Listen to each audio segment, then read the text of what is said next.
Drogon felt the heat of the midday sun shimmering along his scales as he soared high above the burning coasts and the shimmer of distant volcanic peaks.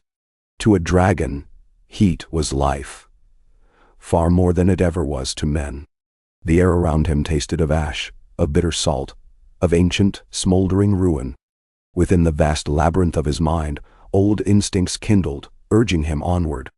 He was following something far older than any mortal call, something that had been bound to his blood and bone since the forging of his lineage millennia ago. Over a restless sea, and then through jagged inlets lined with obsidian rock, he pressed on. The world beneath him looked broken and empty, and yet, within that emptiness, Drogon sensed a pulsing force.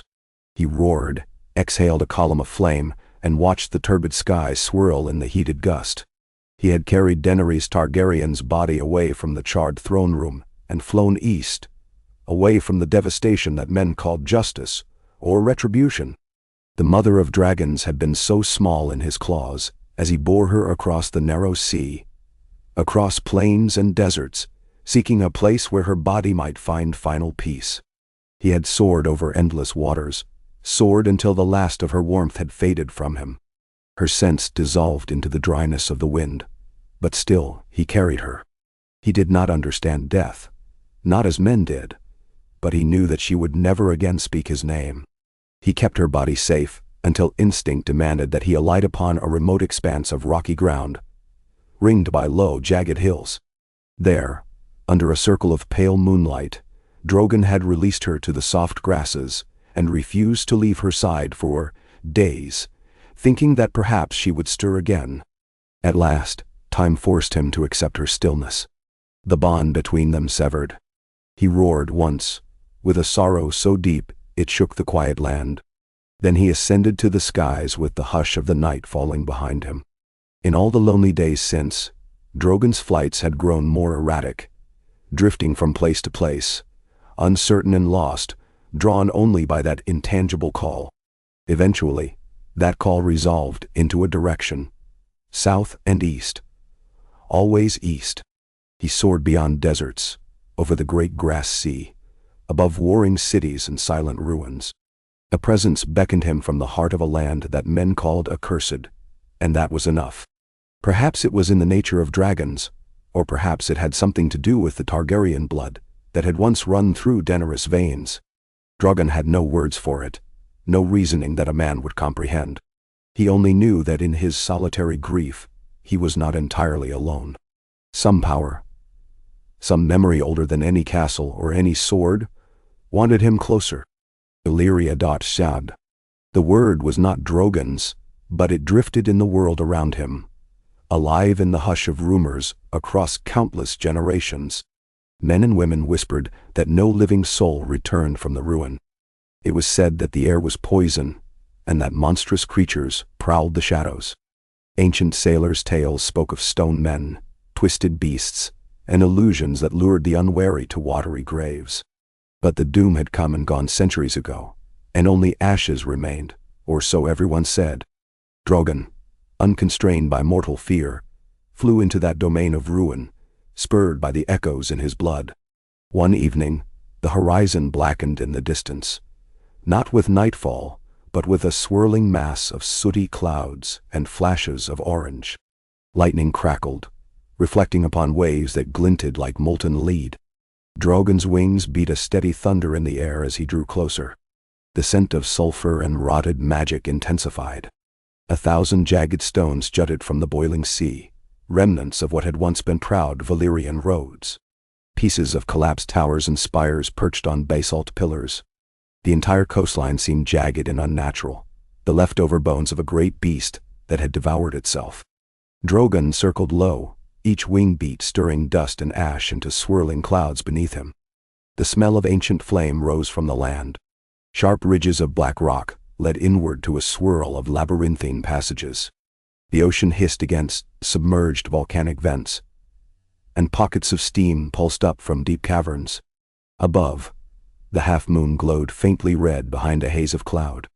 Drogon's pupils narrowed as he studied the ground below. It was not simply a wasteland of scorched rock.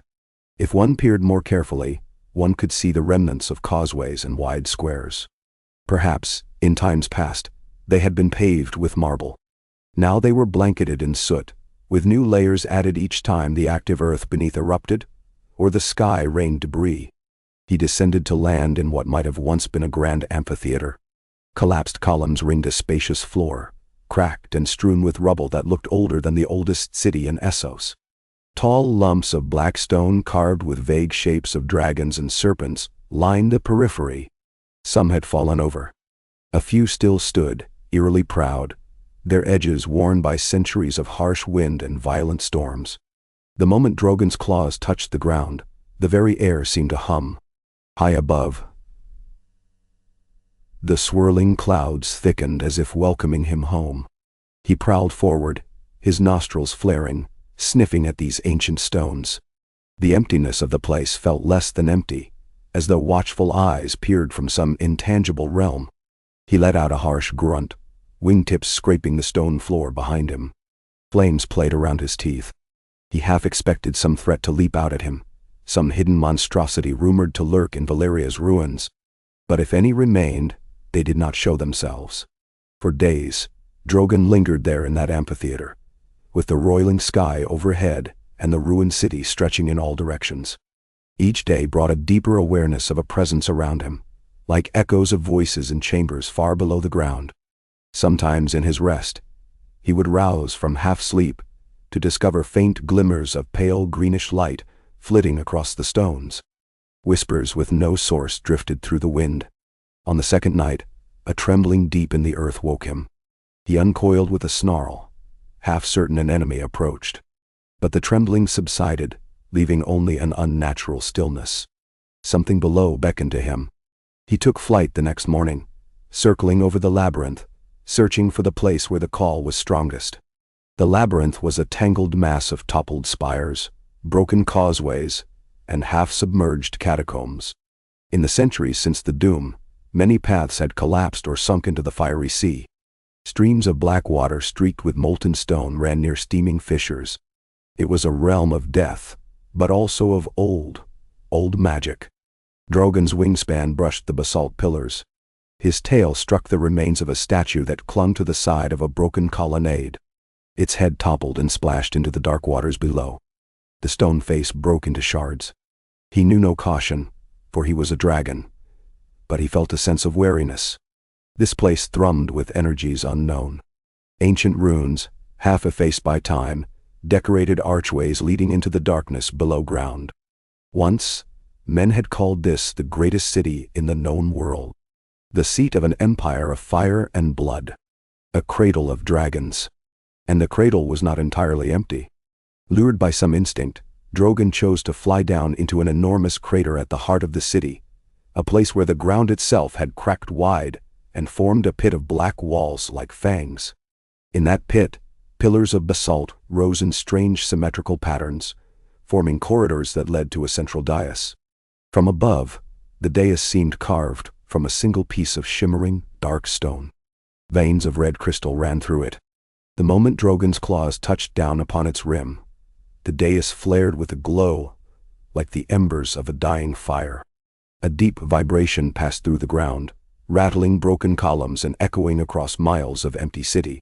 He paced around the dais, snarling, uncertain whether to attack or flee. Flickers of flame licked at his jaws, but the dais did not strike. It simply resonated. And in that resonance, a vision flickered inside the dragon's mind. Towers of polished black stone, gleaming in sunlight, wide avenues thronged with robed figures whose eyes shone with arcane brilliance, dragons perched on spires of marble as fair as any dream.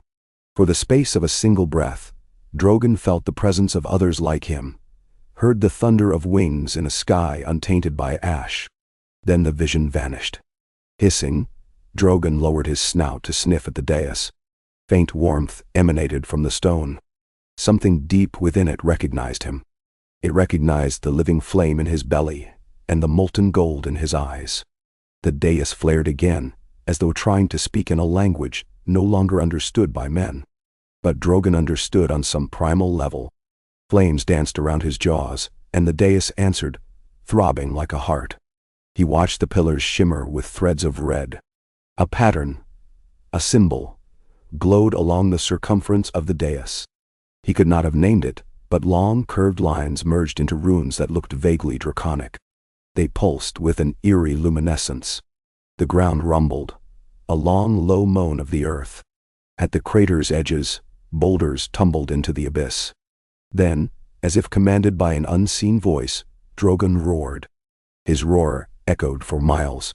Fire erupted from his maw, cascading onto the dais in a torrent of dragon flame.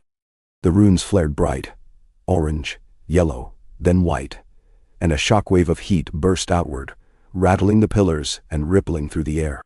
One pillar collapsed altogether, shards of basalt raining down. For a moment, the dais vanished in a swirl of Drogon's black-red fire, hidden by the intensity of the blaze. When the flames subsided, the dais shone, molten lines dripping off its surface. The runes remained, etched in arcs of bright red. A deep, grinding noise reverberated. The floor in the center of the dais cracked, revealing a spiral staircase descending. Valyrian stone steps, untouched by sunlight for centuries, glistened with molten flecks. Drogon stared at the opening. Smoke billowed up from that hidden darkness. And far below, he sensed movement, as though something had awakened from slumber. The gloom whispered. He stepped closer, craning his serpentine neck to peer inside. The staircase was too narrow for him, built for men, not beasts. Yet the desire to follow was strong. He unleashed another breath of flame down the opening, lighting up the winding steps. For an instant, he glimpsed the black walls below, carved with reliefs of men and dragons in intricate dance. Then darkness swallowed the flickering fire. But the presence had grown stronger, pulling at him. Drogon circled the dais, snarling. He did not like the feeling of being drawn to a place he could not physically follow. He was might incarnate. No mortal structure had ever constrained him. Yet here, he felt a vexing limitation. Something demanded that he remain, keep watch, or perhaps stand guard. The wind picked up, swirling ash and dust around the crater, and in that swirling eddy of ancient soot, Drogon caught glimpses of shapes walking up those hidden steps. Pale outlines, intangible at first. Ghosts. Or illusions. Or perhaps something else. The first figure emerged into the half-light. He wore robed garments that trailed on the stone behind him, and his skin seemed translucent. Drogon hissed, his tail lashing. Where his eyes should have been, there glowed a faint violet luminescence. Others followed him, men and women in similarly draped attire, some tall and willowy, others with broad shoulders. Each had that eerie glow in their gaze. Though they looked half apparition, there was a tangible aura of power around them, as though they bridged the gap between a living body and memory. Each step they took on the dais left faint footprints of glowing dust. Drogon's hackles rose. He had faced men before, and men always cowered or burned. These did neither. They stood, gazing at him, their expressions unreadable. One lifted his arm. Drogon saw the faint outline of a staff, intricately carved with serpentine shapes. A whisper of foreign words drifted on the wind, rolling around the crater in an echo with no beginning or end. That same figure turned to the others, seemed to speak, and his companions nodded. As if in response, the dais pulsed again. One by one, the phantasmal shapes vanished, leaving behind only ghostly motes that danced in the stagnant air. Confusion warred with anger in Drogon's mind. He hissed, exhaling a small burst of flame. The flame struck the dais and licked harmlessly off that smooth stone. When the motes vanished, quiet returned. The only motion was the swirl of dust. But the opening in the center of the dais remained, leading down into the deep. Drogon felt certain that the shapes had gone back beneath the earth. Was he to follow them? He could not. With a frustrated shriek, he spread his wings and launched himself upward, smashing aside the top of a leaning pillar. The black basalt crumbled, crashing down the pit. Drogon soared into the ashen sky, his roars of frustration echoing across the haunted city. He found little else that day, or the next. Yet the crater kept drawing him back, anchoring him to that spot, as though some deep bond existed between them. By the 5th day, a restlessness overcame him. He prowled the labyrinth of broken roads and half-flooded tunnels, searching for a wider passage leading beneath the surface. In the process, he discovered that the city was honeycombed with chambers and halls. Some were caved in, but others opened up into vaults that glowed faintly. A strange heat emanated from cracks in the walls. The deeper he ventured, the more pungent the air became, a mixture of old magic and rotting minerals. Still, he found no path large enough for his bulk to follow. He bellowed in frustration, clamping his jaws over the edges of rock to widen doorways, but the stone was too thick, too labyrinthine, to break easily. When he climbed out of the rubble, his wings coated in dust, the day's light had waned to a sickly twilight. Red volcanic glow shimmered from the mountainous horizon. He settled himself on the rim of the crater again, looking down at that cursed dais with its spiral steps. The opening seemed to watch him like an unblinking eye. He roared, uncertain whether to challenge it or plead with it, though dragons do not truly plead. The deep answered with silence. Night descended, thick with a blanket of gloom. Columns of smoke rose from distant fissures, painting the starry sky in streaks of glowing ember. Drogon dozed fitfully. His tail thrashed in his sleep, stirring up whorls of ash. Sometimes in the corner of his consciousness, he thought he felt the presence of Daenerys, but when he awoke fully, it was only the hush of the dead city. In the dreams, she spoke softly, urging him onward, but her words were lost to the wind. He rose again sometime before dawn, ears twitching at a sound that was not the usual mutter of lava or hiss of steam. He saw flickers of green and gold dancing near the dais. He crept forward, silent on his claws. Without warning, shapes coalesced. The same illusions or ghosts from before, now more vivid. They circled something on the dais's center, a kneeling figure. This figure had flesh. He bled. Drogon caught the metallic tang of blood on the wind. A mortal man. How had he come here? Narrowing his eyes, Drogon watched. The man knelt in wide-eyed terror, his face ashen. Over him stood an apparition in a glimmering black robe. The phantom placed a glowing palm on the man's forehead. The mortal shuddered as though cold, or as though scorched from within. He opened his mouth to scream, but the sound vanished in the night. One of the illusions stepped forward and lifted something from the man's belt. A dagger with a shining black blade. The shapes exchanged gestures, half lost in the swirl of shimmering dust around them. Then, without warning, the phantom with the dagger drove it into the kneeling man's chest. Drogon heard the faint echo of a scream. It should have meant nothing to a dragon. Men died all the time, especially in cursed lands. Yet the man's agony vibrated through the dais, surging up around the crater. Drogon sensed the resonance again, stronger now, a wave of energy that pulsed out in every direction. The illusions flared with it. They appeared more solid, almost living. The man's corpse slumped forward. Blood pooled, glowing with the dais's reflected light. Then, as though drawn by a vortex, his body dissolved into gray and red motes. The illusions vanished with him, leaving only the dagger behind, lying on the stone. It glimmered for a moment. Then that too crumbled into nothing. A single human moan drifted in the quiet, and Drogon's ears twitched. He whipped his head around, scanning the edges of the crater. There, clinging to a half-broken wall, was another mortal. A woman, from what Drogon could tell, with dark hair and wild eyes. She looked half dead, her face streaked with soot and blood, her garments torn. She must have witnessed the ritual. She was trembling so violently she could hardly keep hold of the broken stone. Drogon sensed her panic, and his own rising wariness. Men had tried to kill him often with spears and scorpions. He had incinerated countless soldiers. Yet this wretched figure did not appear armed or dangerous in the slightest. She barely had the strength to stay upright. He prowled closer, crossing the dais, ignoring the black scorch marks from his earlier flames. The woman caught sight of him, her eyes going wide with terror. She made an attempt to scramble away, but her limbs failed. Her lips quivered, though no sound emerged beyond a cracked whisper. Drogon regarded her with quiet menace. She had come from somewhere, presumably with that man who had just been sacrificed. Perhaps they were part of a foolish expedition or slaves led here by cruel masters. Where were the others? For a time dragon and woman studied each other. She might have tried to plead. Drogon could not understand the words of men, but he recognized fear. A primal part of him relished that fear. Another part sensed that her presence here was tied to the illusions.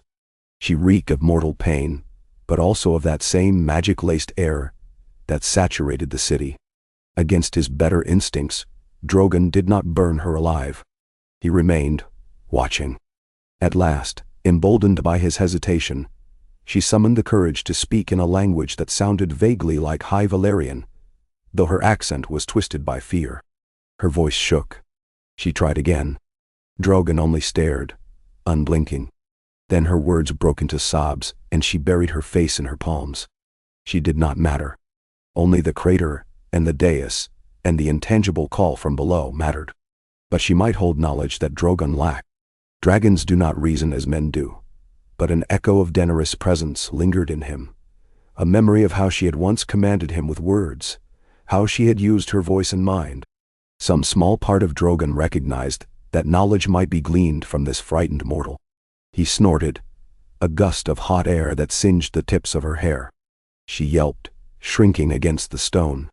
Cautiously, she slid sideways along the ledge, trying to find firmer footing. Her eyes flicked repeatedly to the dais. She mumbled a string of words in that same trembling language. Drogon sniffed at her.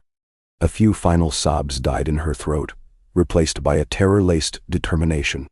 She pointed at the spiral staircase, pointed at him, then gestured in a circle, as if trying to indicate the entire city. He had no notion of her meaning, though her mania was clear. She feared the illusions and the powers below. When she noticed Drogon's lack of comprehension, her trembling became more pronounced.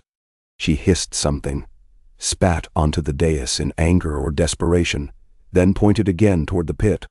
Slowly, meticulously, she scrawled a shape in the dust with her fingers. It looked like a rough outline of a dragon, or perhaps a serpent. Then she drew a ring around it. One slash cut through the ring, and she tapped the slash. Her eyes darted from Drogon to the shape and back. She repeated the motion, more insistent, as though to convey urgency. He tilted his massive head, letting out a low growl that vibrated in the back of his throat. Again, a wave of compassion, or memory of Daenerys stirred in him. Something about the woman's desperation pricked an echo in Drogon's mind. She was a puny, trembling creature, but in her fear, there was a will to survive. He recalled the time Daenerys had been surrounded by enemies, men with whips and swords, and how she had refused to cower. Drogon had admired that ferocity, that refusal to accept defeat. This mortal wore the same determination on her face, even if it was tempered by terror. He did not kill her. Instead, he lay down, crossing his foreclaws in front of him. Steam rose from his nostrils. He had no interest in the elaborate scrawls she made, but he recognized her attempts to communicate.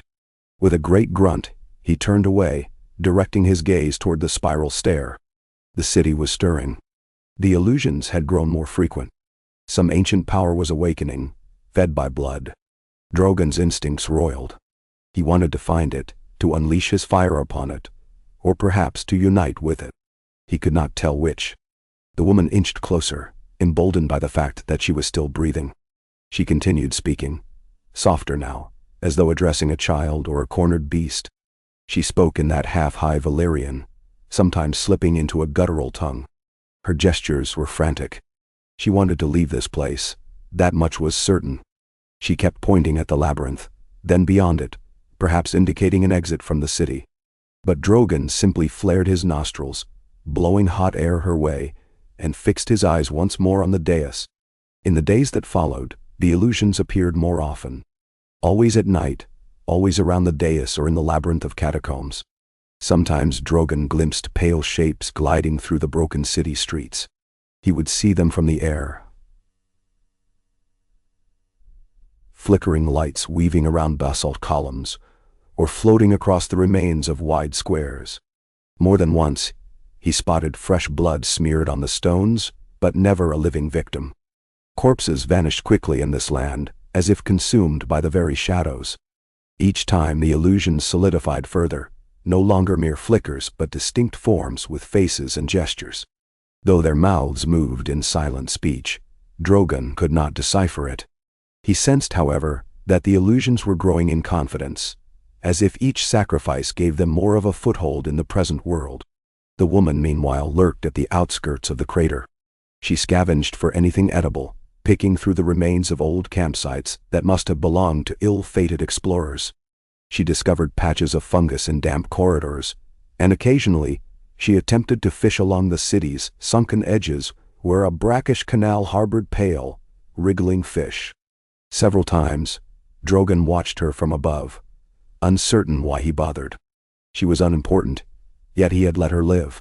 Whether out of curiosity or some echo of Daenerys' empathy, he allowed her presence. She seemed to sense this unspoken permission, for she did not flee entirely, nor did she attempt to approach him in aggression.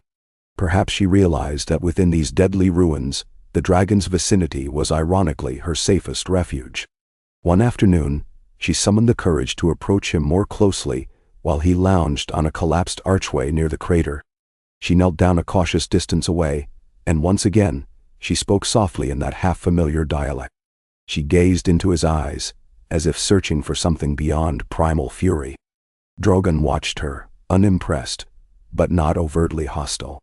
She ventured a bit closer, lifting a trembling hand, then thought better of it. Instead, she laid out a series of glyphs scratched in the ash. The first was the stylized shape of a dragon with wide wings. The second was a tower or spire. The third was a circle of robed figures, each with a line curving to a central point. She touched the glyph of the dragon, nodded to Drogon, then circled it around the robed figures, pointed to the spire, and ended by drawing a jagged slash through the entire arrangement. Drogon understood none of it literally, but the lines and the woman's urgent tone conveyed a sense of conflict. Dragon against robed figures, or robed figures controlling the dragon. Perhaps it was a warning. She repeated the gestures, more desperate this time, pointing at him, then at the city, then making the shape of an explosion with her hands. She spread her arms wide, mimicking a starburst. He responded with a low hiss. She flinched. Then, summoning her courage, she drew one last symbol, an eye with swirling lines radiating from it. After drawing it, she touched the center of the eye and exhaled in fear or reverence. Drogon felt the hair rise along the ridges of his spine. That eye shape seemed reminiscent of the runes he had glimpsed in the labyrinth, or on the dais. It was ancient, older than the Targaryen house. Something from the core of Valyrian sorcery. Seeing it sketched anew in the dust gave him an uneasy feeling. The woman looked from the symbol to him, and he sensed the question in her gaze. Could he do anything about this threat? Or would he become part of it? A sudden tremor ran through the ground beneath them. The archway shifted precariously. Drogon hopped off to a stable section of rubble, wings half unfurled. The woman caught herself against a pillar. A deep rumble like distant thunder resonated, and the sulfur-laden air thickened. On the horizon, one of the volcanoes belched a plume of molten rock. Cracks in the city hissed with steam. Something stirred deep below. That evening, when the illusions appeared, they came in numbers. Drogon saw them at the crater, moving in procession around the dais. There must have been 20 or more, though some flickered in and out like incomplete phantoms. At their head walked a tall figure in elegantly draped garments, with a circlet of black metal upon his brow. In his hand, he carried a scepter shaped like a coiled dragon. The man, if it was a man, walked with regal poise, his eyes glowing violet in the gloom. The others followed him in a solemn march. Their voices, if they had any, were lost in the churn of the city's tumult. But Drogon sensed a silent chant. He circled overhead. A wariness itched at him. He wanted to roast them, incinerate their ephemeral forms. But each time he breathed flame, they only seemed to shimmer and reappear. They were not fully present in the physical realm, or not yet. Another swirl of greenish light flickered around them. From a side alley, Drogon saw a wailing form dragged forward by 2 illusions. A living person, trembling in horror. possibly another lost wanderer who had fallen prey to this city. The lead phantom laid the coiled scepter against the captive's chest. A surge of greenish flame erupted, devouring the victim in an instant. The shriek that followed was both physical and ethereal, piercing Drogon's keen ears. The illusions glowed brighter, as though feasting on the sacrifice. Fury welled up in Drogon. In the sky, he bellowed. The leader of the illusions looked up, meeting Drogon's eyes. For the first time, Drogon thought he saw a flicker of recognition in that inhuman stare. As if to say, "You belong to us." Drogon roared in defiance, unleashing flame. Below, the illusions parted, their forms splitting like smoke. The dais absorbed the brunt of Drogon's fire, shining brilliantly. The robed figure with the circlet raised his arms, chanting silently, and arcs of pale energy leapt from the dais into the air. Drogon felt them brush against his scales, tingling and invasive. He snarled, struggling to maintain flight under the sudden wave of disorientation. The illusions hammered at his senses, an intangible assault that half blinded him with swirling shapes and distant echoes of memory. He pitched sideways, wings buffeted by an invisible force, and nearly crashed into a shattered spire. Righting himself, he shrieked and spat more fire in a wild arc. The illusions hissed, recoiling, but they did not disperse. Their assault continued in waves of mental pressure. Shadows flickered across Drogon's vision. He glimpsed towering Valyrian spires rising anew, dragons roosting on shining rooftops, and armies of robed sorcerers chanting in endless lines. Then the images shifted to scenes of the doom: earthquakes, volcanic eruptions, dragons wailing as the sky split open. It was as though they were feeding him half-formed illusions of the past, forcing him to relive the cataclysm. He roared in agony and rage. This was not the domain of men, and he was not a creature to be so easily subdued. With a titanic flap of his wings, he soared higher, out of range of the dais's arcs. Lightning danced across the ashen clouds, ignited by the roiling energies below. The illusions grew faint. Droplets of something that might have been hot rain or condensed steam fell, sizzling against Drogon's scales. He circled overhead, panting with fury. On the dais, the tall figure lowered his arms, the arcs dissipating. The robed illusions faded into the gloom, carrying away the remnants of their sacrificed prey. Drogon hovered in the heated air, spitting angry flame at the empty crater. He felt battered, and an unsettling realization gnawed at him. These illusions were growing stronger, gradually bridging the gap between their half-existence and the physical realm. If they fully manifested, Drogon could only imagine the havoc they might unleash. He landed on the outskirts of the amphitheater, trembling with anger. The woman who had been watching from afar hurried closer, fear etched across her face. She gestured at him, at the dais, and repeated some phrase, tears brimming in her eyes. He ignored her. Instead, he cast a baleful glare at the crater's center. The illusions wanted him, or they wanted something from him. A dragon was life, in the sense of raw magical power, and these were the spirits, if that term was even correct, of the old Dragonlords of Valyria, those rumored to have perished in the doom. Perhaps fragments of their essence lingered, sustained by ancient sorcery. Now, with Drogon here, a living dragon, their chance at full revival had come. In the following nights, more illusions roamed the city, capturing any hapless living creature they found. The city's labyrinth revealed wandering fools or desperate thieves who'd come searching for rumored treasure, only to be devoured by the awakened Dragonlords. For make no mistake, that was what they were. Echoes of the Valyrian sorcerer king aristocracy, unbound by death, lusting for a return to power. Drogon saw them prowling old towers, testing wards and sigils that had lain dormant for centuries. Each time, they performed a sacrifice, draining the victim's lifeblood in a grisly display that turned the dais or any other ancient site into a conduit. Their forms became ever more solid, their gestures more assured. Some illusions sprouted ephemeral wings, or carried shining whips that looked forged from living flame. The old Valyrian magic was reconstituting itself in the presence of a living dragon. At times, Drogon would confront them in the sky, raining fire on their ceremonies. He discovered that while they could not be burned in the ordinary sense, he could disrupt their gatherings, scatter them temporarily, and weaken their hold on the mortal plane. Yet each time they returned, more persistent, as though drawing strength from the city's buried heart. The woman began following Drogon closely, as if she had decided that he alone could stand against these reawakened horrors. With each conflict, she watched from behind shattered pillars, eyes wide, occasionally shouting encouragement in her broken tongue.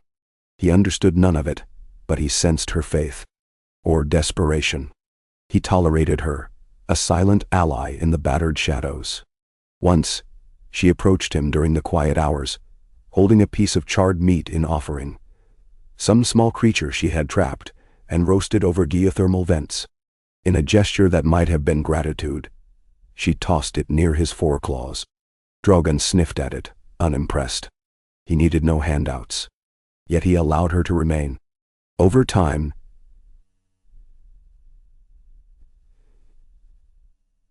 she seemed to glean that Drogon possessed a hatred for the illusions, or at least a savage determination not to be mastered by them. She assisted in what minor ways she could. Scouting passages, scrawling warnings in the dust. She discovered that in certain corners of the labyrinth, words had been etched on the walls in old Valyrian script, words that repelled the ghosts. She tried to lead Drogon there, but the entrances were too small for him. All he could do was peer in from outside, letting out frustrated growls. His presence forced the illusions back from those wards, but it was not enough to defeat them outright. The city was vast, and the illusions held the advantage of being intangible much of the time. In those days, the tension in Valyria grew like a boiling cauldron. The ground shook more often. Spurts of molten rock erupted at the city's fringes. A stifling heat hung in the air, as if mimicking the build-up to the doom centuries ago. And in each quake, the illusions gained more solidity. Drogon felt them testing him, luring him into trap after trap. They set illusions of wounded humans to bait him, or conjured illusions of Daenerys. The first time he saw that shimmering shape with silvery hair and pale skin, he froze in mid-flight, wings faltering. The figure turned, beckoning him with a smile. Drogon roared and rushed forward. Before he realized the deception, arcs of sorcerous energy lashed him from all sides. He barely escaped by scorching the city's spires in a blind fury. At length, the illusions revealed their aim. From the crater's depths, they raised an ancient artifact, a monolithic piece of black stone shaped like a gateway or an arch. It hovered above the dais, rotating slowly, runes glowing along its surface. Drogon circled overhead, spitting jets of flame, but the illusions formed a barrier of flickering light that pushed him back. He recognized that archway from the forced visions. It was a conduit that once linked Valyria's greatest seat of power with the wellspring of magic in the earth. If fully activated, it might anchor the illusions in the living world permanently, enabling them to walk as flesh and blood. Then they would command dragons once more, starting with Drogon, or any new dragons they could breed from him, or create through necromantic arts. The thought enraged him. For a day and a night he prepared, pacing the outskirts, occasionally glimpsing the illusion's rituals through the swirling ash. The woman followed him, frantic. She tried to convey an urgency, pointing at the arch multiple times. Finally, she scraped a final image into the ash. A dragon breathing fire upon the arch, and the arch breaking. A crude plan, if plan it could be called, but perhaps the only plan left. When the illusions gathered in force on the dais, chanting silently, gathering surges of energy, Drogon struck. He flew low, flattening spires under his wings as he charged. Lightning crackled in the ashen sky. The illusions raised their arms, forming that flickering barrier again. This time, Drogon unleashed a torrent of flame augmented by all the fury he possessed. He funneled it, focusing the searing breath, not on the illusions, but on the arch itself. The barrier crackled and wavered. Ghostly forms shrieked in silent rage. The robed leader with the circlet raised his scepter, directing arcs of greenish power that struck Drogon's flanks. Pain lanced through him. He nearly faltered. But he refused to yield. He pressed closer, driving his flame into a single intense stream. The black stone of the arch glowed, turning orange at its edges. Runes flared. The illusions battered Drogon with wave after wave of mental assault. Visions of the doom. Illusions of Daenerys in chains. The roars of 1,000 dragons dying. Pain spiked in his mind. A soul-rending torment that threatened to tear him apart. But Drogon roared back, defiantly. He was not a lesser dragon of old, bound by sorcerers' whips. He was free, born in blood and fire, loyal only to Daenerys Stormborn, who was gone. In that heartbreak, he found a savage power. He channeled his fury through his flames, a living, molten testament to the final Targaryen queen. The arch began to crack. Veins of molten brightness raced along its surface. The illusions screamed, actual, audible screams that shattered the night. The robed leader staggered, his shape flickering. Yet with one desperate effort, he conjured a swirl of emerald fire that slammed into Drogon's side. The dragon's scales blistered. Drogon shrieked in pain, his flight unsteady. In that moment, the illusions poured their essence into the arch, trying to shield it from destruction. Drogon, limbs trembling, hovered as close as he dared, ignoring the searing pain. He turned his head to the side, inhaled deeply, and unleashed another unstoppable jet of fire. His flame hammered the arch, which splintered with a deafening crack. The illusions tried to hold it together, but fissures spread across the monolith. The runes flickered wildly, sparking arcs of multicolored fire into the sky.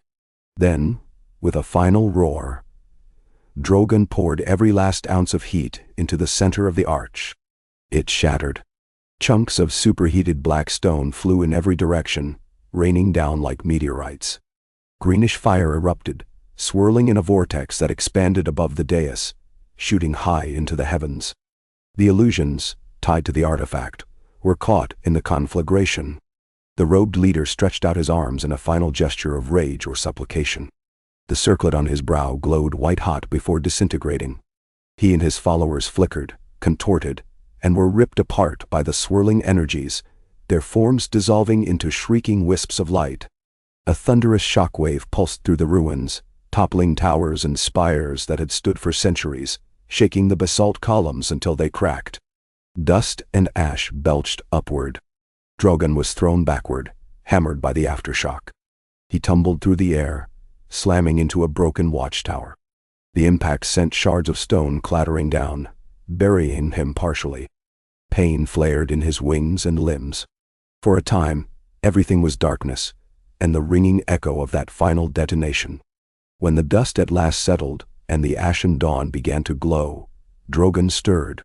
He heaved aside broken stone with laborious movements. His body ached, scorched in places by the illusion's last attacks.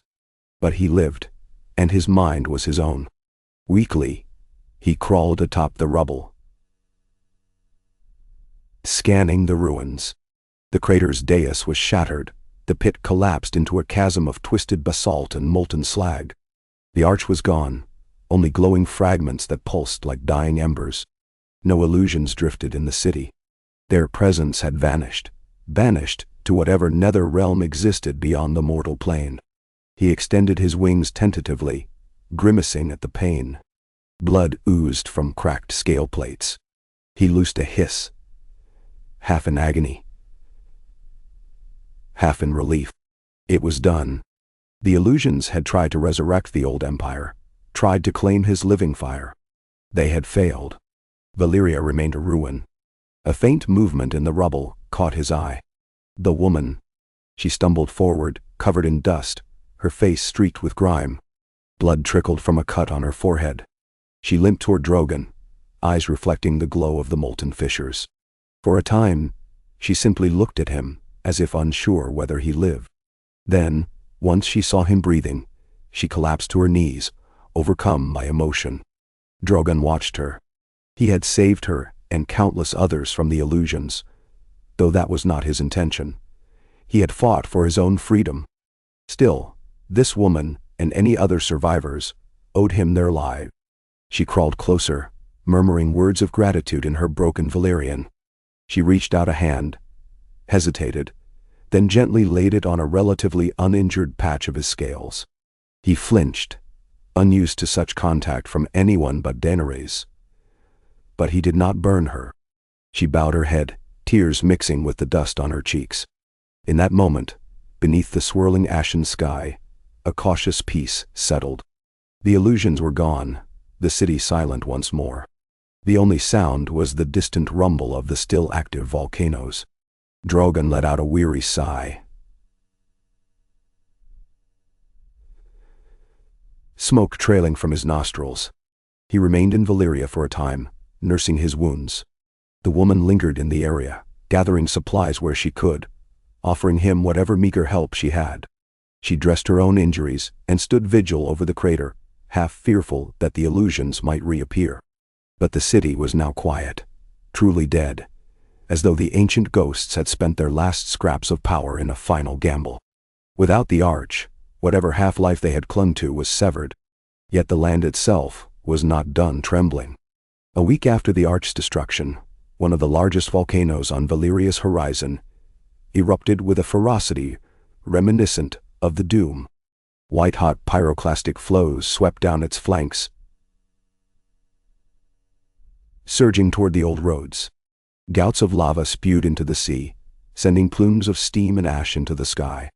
Earthquakes rattled the city every few hours. The labyrinth corridors collapsed further, devoured by newly formed fissures.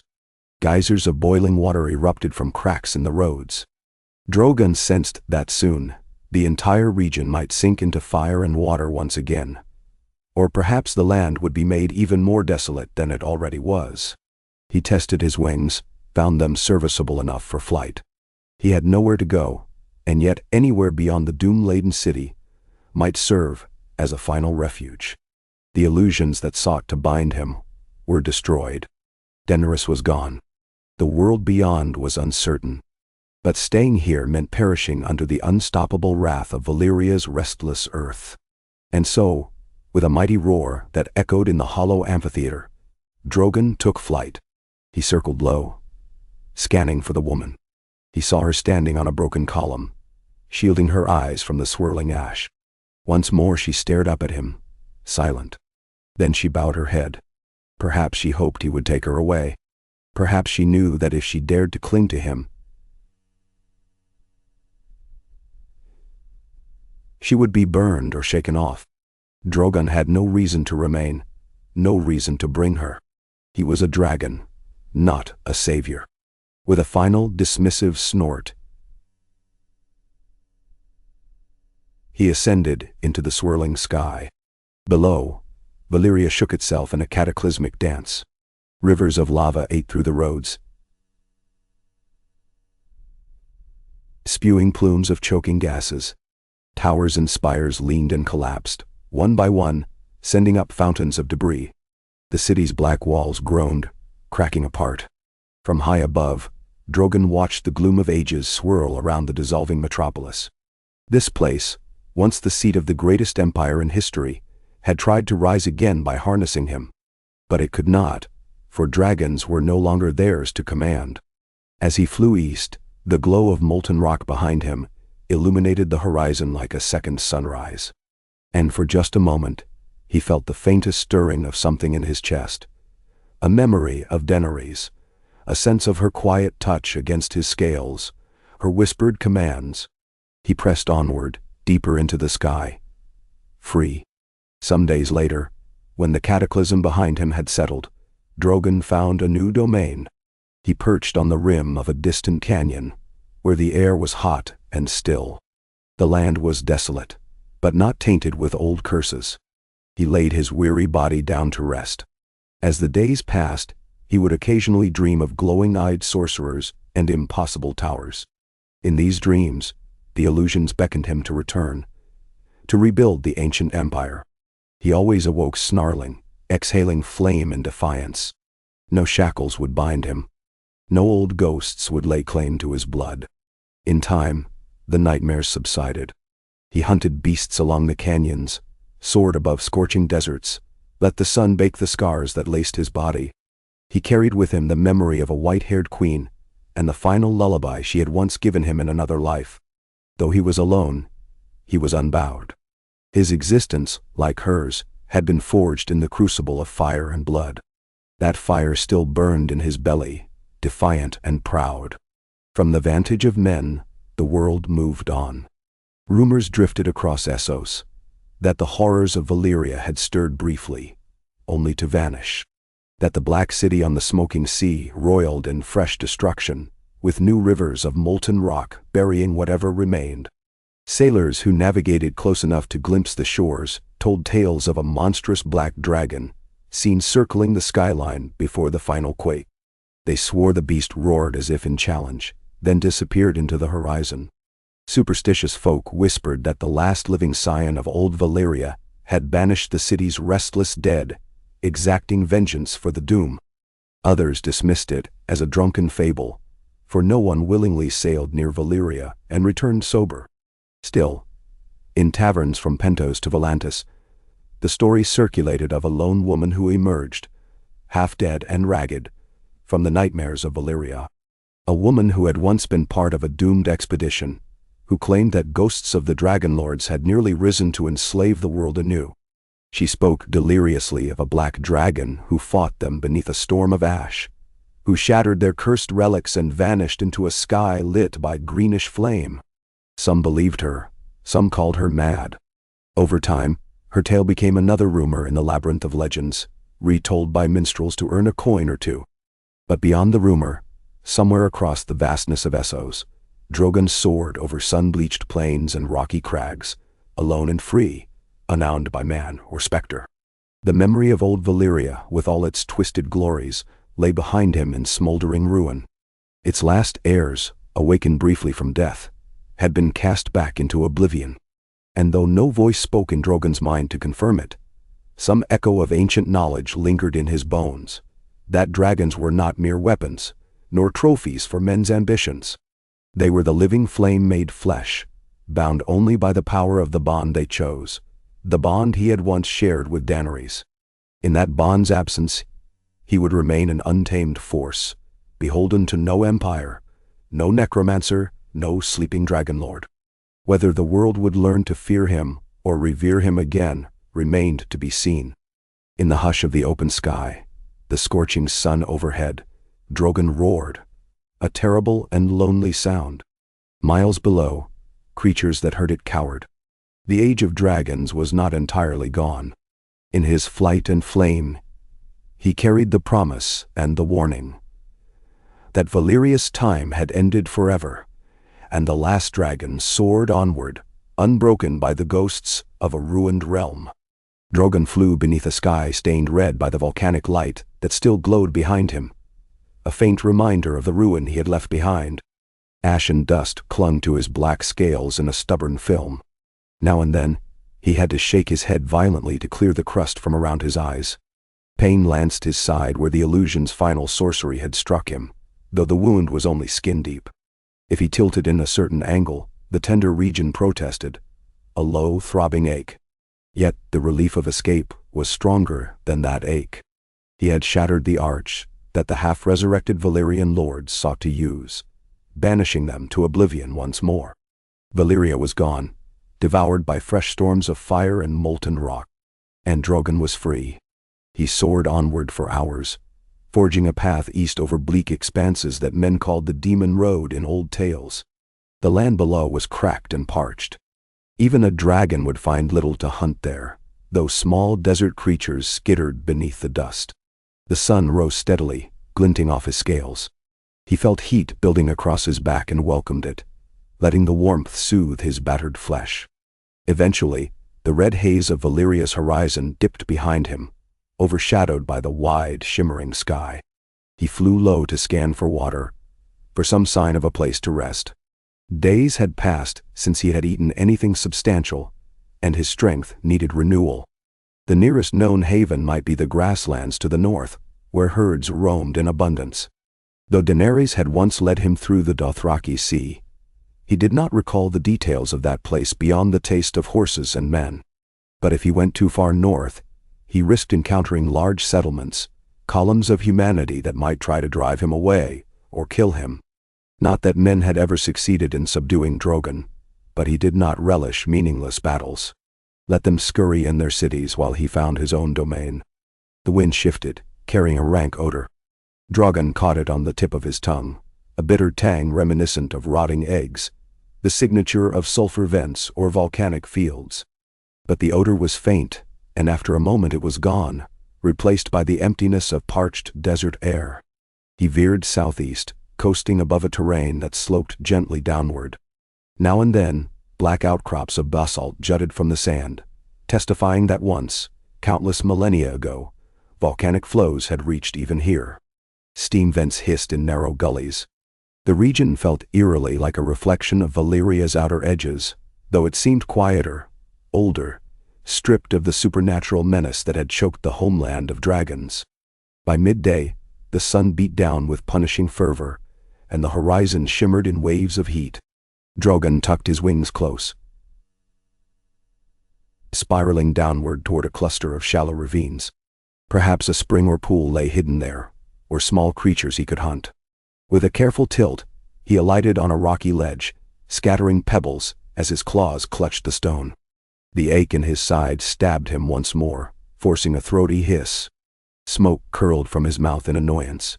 He lowered his body to the warm ground, letting the stone's radiant heat soak into him. It felt good, nothing like the chaotic bursts of molten flame that had rocked Valyria, but a steady, grounding warmth. From his perch, he surveyed the ravine. Dried vegetation clung to the edges.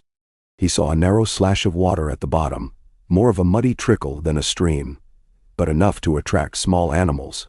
His nostrils flared. The hot air brought him the faint smell of movement. Some rodent or desert fox, perhaps. Hardly worth the effort. Still, hunting was hunting. He eased himself onto all fours, ignoring the sting in his side, and half slid, half jumped down the rocky slope. The ground cracked beneath his weight. A startled lizard darted from a pile of stones, scurrying along the ravine floor. Drogon snapped at it in contempt, inhaling a mouthful of dust instead. Hardly a meal.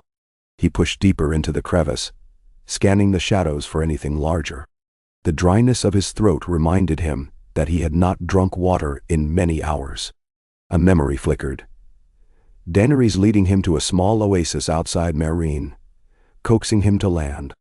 But that had been in days of war. He had only half listened, more interested in devouring flocks of sheep. Now she was gone, and he was alone, free to choose his own path. He made his way to the muddy trickle, lowered his snout, and sniffed suspiciously. The water reeked of minerals. He lapped a few droplets with his forked tongue, found it barely tolerable, but it would suffice. After a few tentative swallows, he grimaced and flapped his wings in frustration. He felt foolish, stooping to slurp brackish water.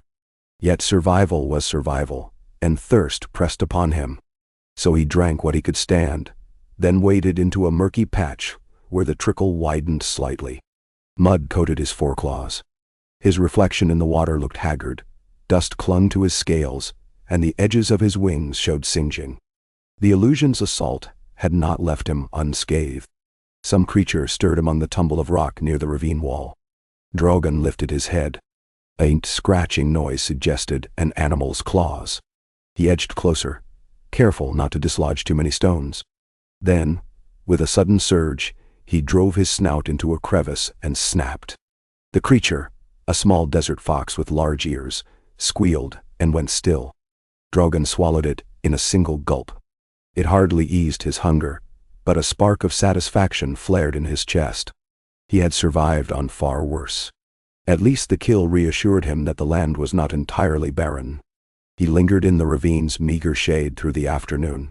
The heat overhead was almost scorching enough to make even a dragon seek refuge. He half dozed, dreaming of obsidian pillars and half-formed illusions. Sometimes he jolted awake with a hiss, expecting to see ghostly Valyrian sorcerers emerging from the rocks. But only the dusty emptiness greeted him. With each restless nap, He found the illusion's afterimage fading from his mind. They were truly gone, banished by the destruction of their artifact. The more his battered body healed, the less the nightmares plagued him. In the late afternoon, when the sun's glare had diminished, he emerged from the ravine. The sky stretched away in an unbroken dome of blazing blue. In the distance, heat waves made the horizon tremble. He tested the air for any sign of human settlements, but sensed nothing but dust and dryness. Satisfied, he opened his wings and launched himself upward, stirring a storm of sand behind him. For 2 more days, he drifted across the desert, hunting small creatures, following the ribbons of water that occasionally appeared in rocky gullies.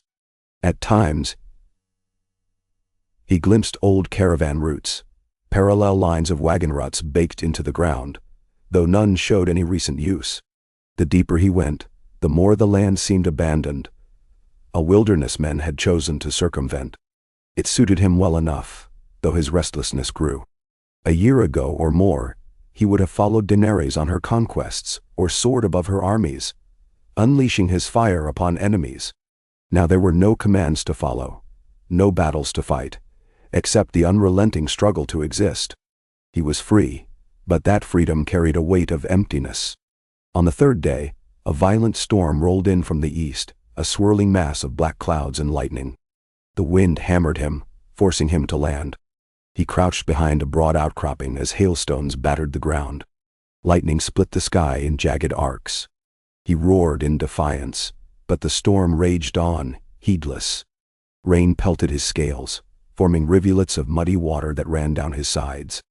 The desert floor became a swampy morass in places, but at least the water was fresh and cool. He gulped mouthfuls of it between hailstones. By morning, the worst of the storm had passed, leaving the land drenched and the sky a humid gray. Refreshed by the downpour, Drogon hunted bigger game in the newly softened earth.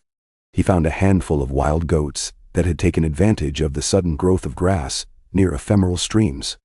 With swift brutality, he pounced on them, devouring his fill in a spray of blood and bone. At last, his hunger began to subside. The desert soon gave way to rolling grasslands. There, the scent of larger creatures beckoned him. Wild horses, gazelle-like animals, even the occasional small herd of oryx. He soared overhead, a silent terror on the wind, scaring the herds into frantic gallops.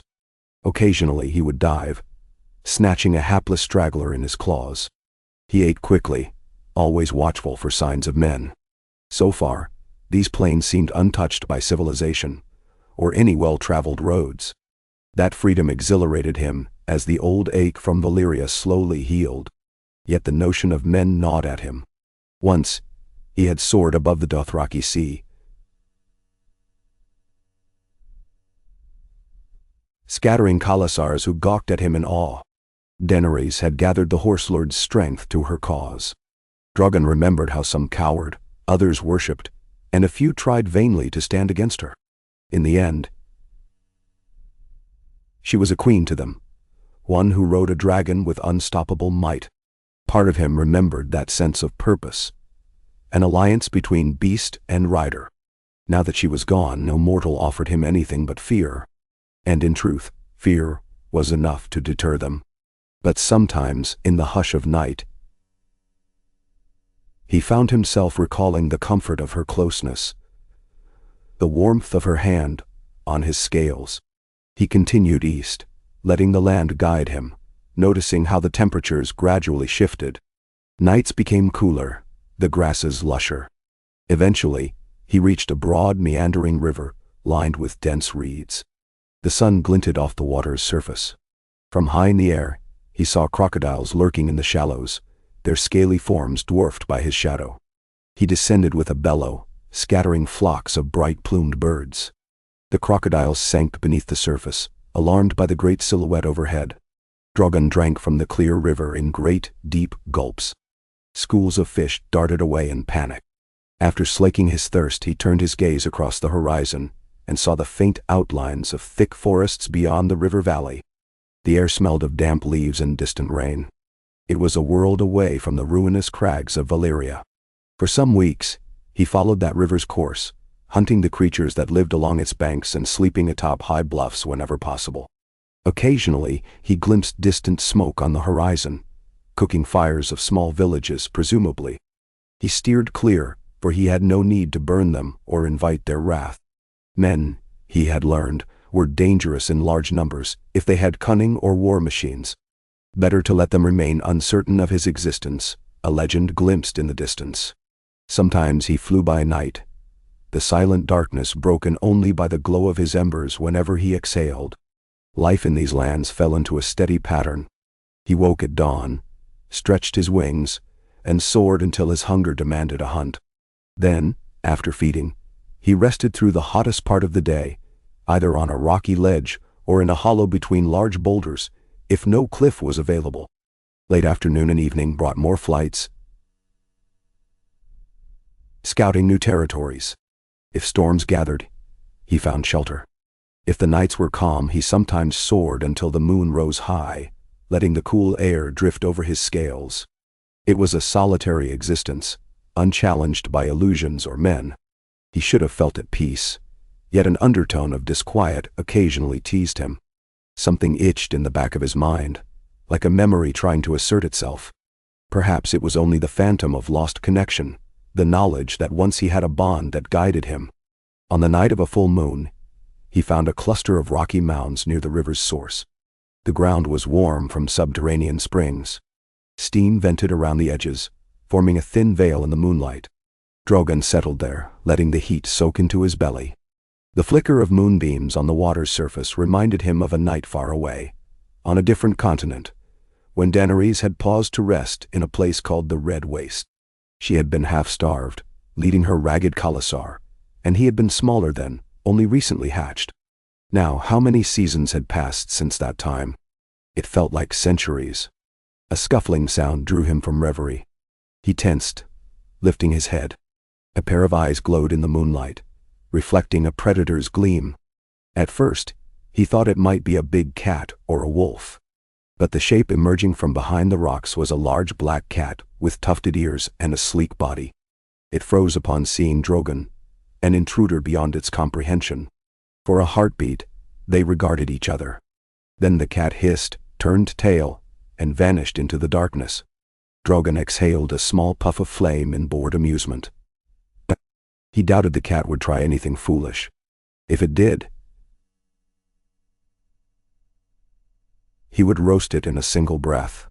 He slept lightly, unbothered by further intruders, waking just before dawn. As the first pale light touched the eastern sky, he rose to his claws, extended his wings, and prepared to depart. But a sudden tension in the air made him pause. He sniffed. Something unfamiliar teased his nostrils. A subtle, earthy aroma, tinged with a faint metallic tang reminiscent of blood. Could it be a wounded beast? Or was there a human presence hidden in the nearby mists? He crouched, tail lashing softly, scanning the area with narrowing eyes. Nothing moved. The steam from the hot springs curled lazily in the early light. Drogon let out a low rumble. Then, in a single swift bound, he leapt atop a higher rock. Vantage improved. Only then did he notice a flicker of motion near the largest mound. A figure emerged, cloaked and hooded, stepping gingerly over a trickle of steaming water. Drogon's eyes flared with immediate suspicion. This land was so remote, the chance of a lone wanderer stumbling here by coincidence was slim. How had anyone managed to approach unnoticed? The figure paused, evidently aware of the great black shape perched above. Slowly, with exaggerated care, they raised both hands in a gesture of surrender, or at least an attempt to show they carried no weapon. Drogon bared his teeth, lips curling away from jagged fangs. Flame glimmered in his throat, a threat as ancient as dragons themselves. The figure halted, then lifted a hand to lower the hood, revealing a face in the gray half-light. It was a woman, though older than the one Drogon had left behind in Valyria, older as well than Daenerys had been. Lines of age and weather showed across her cheeks.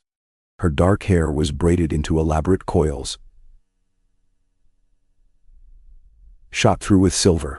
Though her attire was simple, a coarse traveling cloak, she wore an odd pendant at her neck, something that sparkled with a faint red glow, as if capturing the sunrise. She met Drogon's stare with caution, yet no obvious fear. Maybe she was too foolish to be afraid. Maybe she was confident in some hidden power. The old illusions of Valyria had taught Drogon that mortal shape could hide potent threats. She did not speak. Instead, she lifted her hands again, more slowly, and performed a gesture that might have been a form of greeting.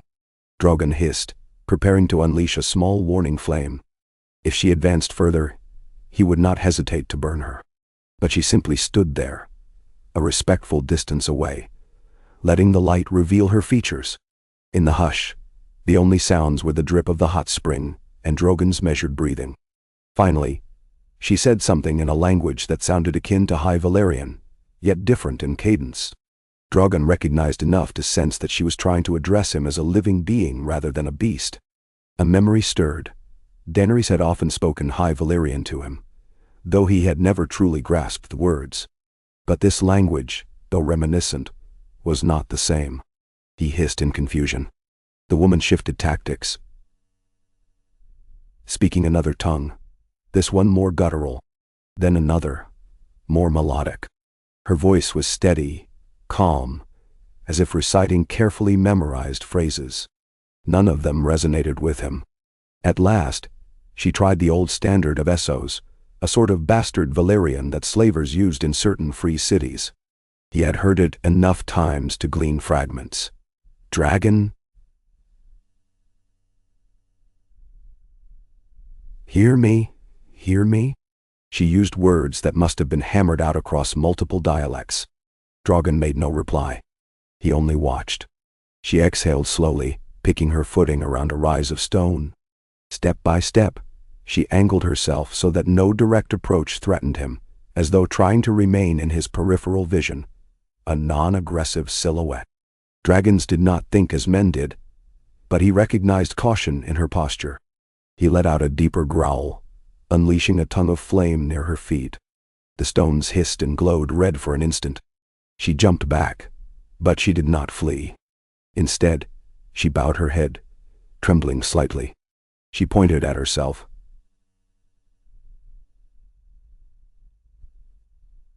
Spoke a name. Something that sounded like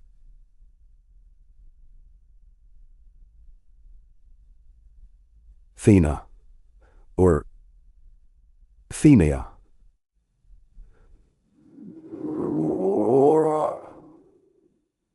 Though Drogon's ear, then she gestured to him as if asking for his name.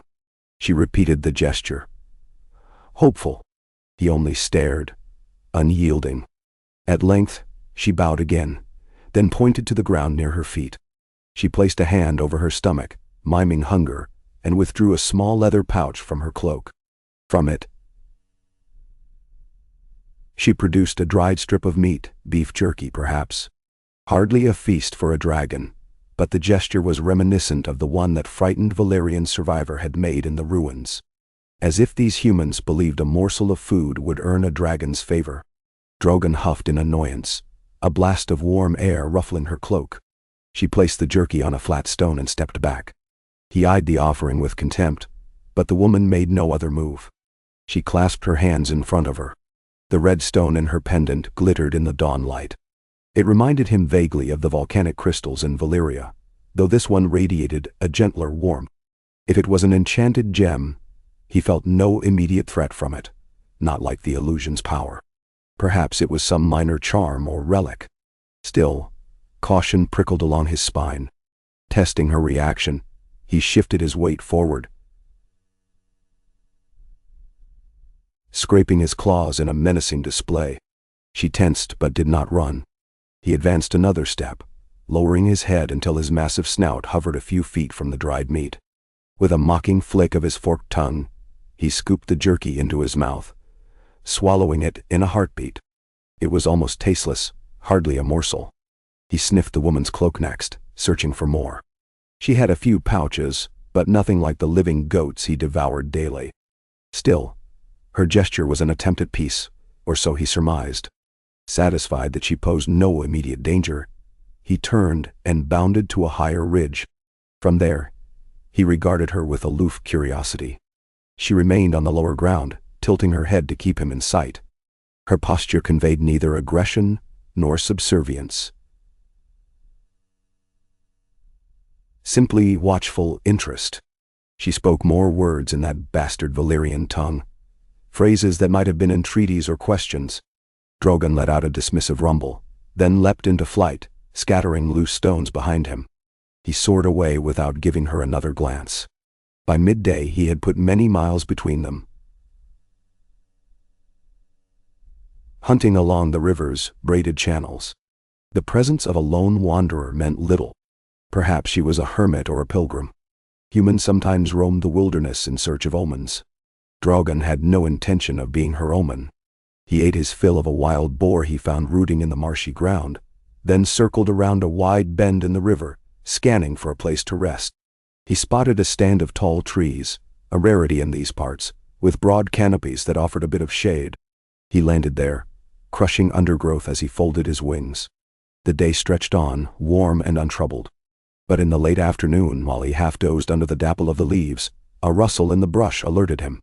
He snapped his head up, eyes narrowed. To his astonishment, the same hooded woman stood at the edge of the clearing, hands raised to show they were empty. She had tracked him, or so it seemed. Drogon hissed, baffled that she would dare follow. The distance he had traveled was not insignificant. She must have pushed herself relentlessly to catch up. Or perhaps she had some trick that let her sense his presence. That realization rekindled his suspicion. Had she used the gem at her neck to track him, or was she simply an adept hunter of dragons? She spoke softly, haltingly in that bastard Valyrian, gesturing to indicate that she wanted no fight. He rose to his full height, spines bristling, flame flickering around his jaws. She pressed her lips together and then, in a measured movement, drew a waterskin from her belt. She poured a trickle onto the ground, clean water, then drank a small amount to show it was safe. After that, she held the skin out to him, as if offering to share. Drogon stared, unimpressed. He could drink from a river on his own. But the audacity of her approach was something new. If she was mad, it might explain her lack of fear. Yet her eyes did not have a mad gleam. They were focused, even kindled by some purpose. He swept his tail across the clearing, flattening bushes in a warning. She did not retreat. Instead, she exhaled, placed the waterskin on the ground near a tree trunk, and stepped back. Then she sank to one knee, head bowed. He recognized the posture of supplication. Men had knelt to Daenerys in the past. Did this woman truly think he would become her mount or her protector? Snorting, he advanced on the waterskin, gave it a single curious sniff, then upended it with a flick of his claws. Water splashed across the ground. Let her see how little use her gift was. She sighed, though not in fear or anger, more in quiet resignation, as if acknowledging that she had expected no better. Then she rose to her feet again, pointing to him with one hand, then to her own chest, speaking softly. She repeated the motion, along with her name. Then Nowine said what might have been Drogon, as though recalling stories told across the sea. He offered only a deep hiss. That evening, she did not leave. As dusk fell, she made a small fire at a respectful distance, lighting it with flint. Drogon's first instinct was to incinerate her. But something in her calm presence stayed his wrath. She sat by the fire, warming her hands, occasionally glancing his way. He watched her with unblinking eyes. She roasted a small fish she must have caught in the river. The aroma drifted in the breeze. She ate slowly, lost in thought.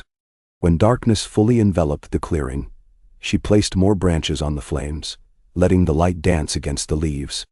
A memory tugged at Drogon's mind. Nights with Daenerys, after she had fed him scraps from a cookpot. How she would speak to him in a low, soothing voice. This woman, Thenia, possessed some semblance of that patience, though she had no illusions of commanding him. Instead, she seemed to be waiting, as if for an unspoken sign. He could smell her nervousness, the faint sheen of sweat on her skin, but also a quiet resolve. She wanted something from him, or perhaps from the name.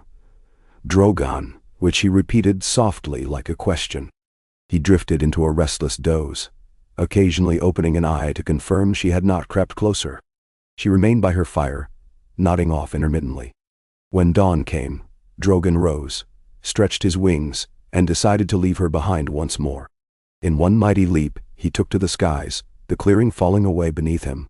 She stood, shading her eyes, as if to watch which direction he flew. By mid-morning, he had crossed another 10 miles of meandering river. He roared defiantly at the open sky, determined to lose her. Yet she persisted. That same evening, after he had devoured a gazelle in a lonely meadow, he heard the crunch of footsteps in the undergrowth. Her hooded silhouette appeared once again, stumbling over roots and stones, breathing hard from the journey. She placed her hands on her knees, panting, but when she saw him, she straightened, repeating her greeting. This time, she attempted a few phrases in yet another language, a halting form of Kiskari perhaps. Drogon recognized it from the outskirts of Meereen. She spoke it poorly, but certain words scratched at his memory. Dragon, guide, lost queen, flame. He hissed, perplexed. So it went, day after day. No matter where he went, be it high rocky ridges or forest clearings or hidden river bends, Thenia trailed him, sometimes hours behind, sometimes emerging from unexpected directions. She was obviously using some kind of tracking method, either magical or cunning. Whenever she arrived, she would keep her distance, set up a small fire or rest beneath a tree, and speak softly to him in various tongues. Occasionally, she left offerings of water, dried meat, or salted fish. He often ignored them, though sometimes he ate out of boredom. Once, annoyed, he unleashed a spurt of fire near her feet, scorching the ground in a half-circle. She retreated quickly, but returned the next day, unwavering in her intent. Over time, Drogon realized that her presence was not that of a mere wanderer. She carried that faintly glowing pendant, which seemed to pulse more brightly whenever she drew near him. He sensed no malice in it, no attempt to replicate the illusion's parasitic hold, but there was some resonance in the gem. Perhaps she believed it gave her protection or guidance. Whatever the cause, her relentless pursuit began to wear on Drogon's patience. He considered flying far, far away, crossing mountain chains or vast seas to shake her off. Yet each time he contemplated it, a puzzling curiosity anchored him. Why did she want to follow him so badly? What did she hope to gain? The last time he had faced such relentless human determination, it had been in the service of illusions. But Thenia's eyes lacked that hungry glow. She seemed driven by a quieter conviction, her determination tempered by something almost like respect. After a week of this strange dance, he finally tried to test her limit. One morning, he rose before dawn and soared at breakneck speed across the plains, heading northeast. He flew so fast that the wind tore at his wounded side, but he ignored the pain. Hours passed. He spied no sign of Thenia behind him, only the empty sky. He roared triumphantly, convinced he had left her behind for good. To reward himself, he found a small herd of deer-like creatures near a shallow lake, swooped low, and seized the largest buck. The feast was messy and satisfying. Dripping blood from his jaws, he alighted by the water's edge to wash, then stretched out under the warming sun. By late afternoon, as he dozed, a sensation prickled at his senses. He lifted his head. There, across the lake's margin, on a rise of stony ground, he saw her shape. Her cloak was torn, her face drawn. She leaned on a wooden staff for support, clearly exhausted. Yet she had found him once more. Drogon let out a startled roar. Did she sprout wings when he wasn't looking? How had she crossed so many leagues? Anger and bafflement mingled in him. He stomped across the shore, baring his fangs. Flames flickered in his throat. This time, if she ventured too close, he might not hold back. She sank to her knees, breathing raggedly, and pressed a hand to her pendant. Its red glow flickered, as if resonating with some inner pulse. Then she spoke a word that caught Drogon's attention. Emhisa. Spoken in a distinctly Valyrian accent. The same word slaves had used for Daenerys, meaning mother. Then Nia repeated it, eyes gleaming with tears of either pain or desperation. She splayed her fingers in front of her, a sign of humility. Then she pointed at Drogon, whispering, "Drogon, Misa," as though trying to forge a connection. The memory of that word rolled through him. He had heard it often in Meereen, from grateful freedmen who saw Daenerys as a mother figure. Confusion tremored through him. He advanced until his snout was mere paces from her trembling form. He inhaled the air around her, sorting through scents of sweat, dust, fear, and that gem's subtle power. She said, "Misa." Again. She touched the pendant, then placed her hand over her heart. She shut her eyes briefly, as if summoning courage. Then, with agonizing slowness, she reached for Drogon's snout. He snapped his jaws in warning, and she froze. But she did not retreat. Her hand remained steady, centimeters from his scaled muzzle. She was either incredibly brave or insensible with exhaustion. He could feel the warmth of her palm, sense her trembling. A memory flitted across his mind, Daenerys' small hand against his snout, a moment of tentative trust when he was younger and smaller, fresh from the egg. Back then, his curiosity had overcome his wariness. Now centuries of instincts told him to burn intruders. But something in him faltered. He let out a low, rumbling growl and allowed her fingers to brush the scales near his nostril. The contact was feather-light. Her skin was warm. She smiled shakily, tears slipping down her cheeks. She whispered something in a language he did not know, perhaps words of reverence. For a heartbeat, her hand lingered there, bridging a gap that felt as wide as the world. He almost believed he could hear Daenerys' voice in the back of his mind, murmuring reassurance. Then, the woman lowered her hand, bowing her head. Drogon blinked, uncertain how to respond. The gesture felt eerily intimate, a reminder of bonds that no longer existed. He half expected a surge of necromantic energy or illusions, but none came. She withdrew, stumbling slightly. The exhaustion overcame her, and she dropped onto one elbow. Her eyes fluttered closed. She had pushed herself beyond her limits to track him. He watched her crumple, conscious of how easy it would be to finish her now. End this baffling pursuit. One breath of flame, and she would be ash. Yet he did not. He watched the rise and fall of her chest as she slipped into unconsciousness. Perhaps the gesture of trust, touching his muzzle, stayed his fury. Or perhaps that single word, Amhesa, awakened something in him that he could not name. The memory of Daenerys' face hovered like a ghost. So he refrained from incineration. Eventually, he settled onto his haunches, letting the day wane. She slept fitfully, occasionally stirring with a moan. Night descended, the stars emerging in a brilliant arc overhead. Drogon dozed, always half alert, but no threat manifested. In the quiet of the lake's edge, insects buzzed and fish broke the surface with tiny splashes. The tang of old blood from his kill still lingered in the air, though scavengers had yet to approach. Past midnight, Valyria finally stirred. She pushed herself upright, groaning.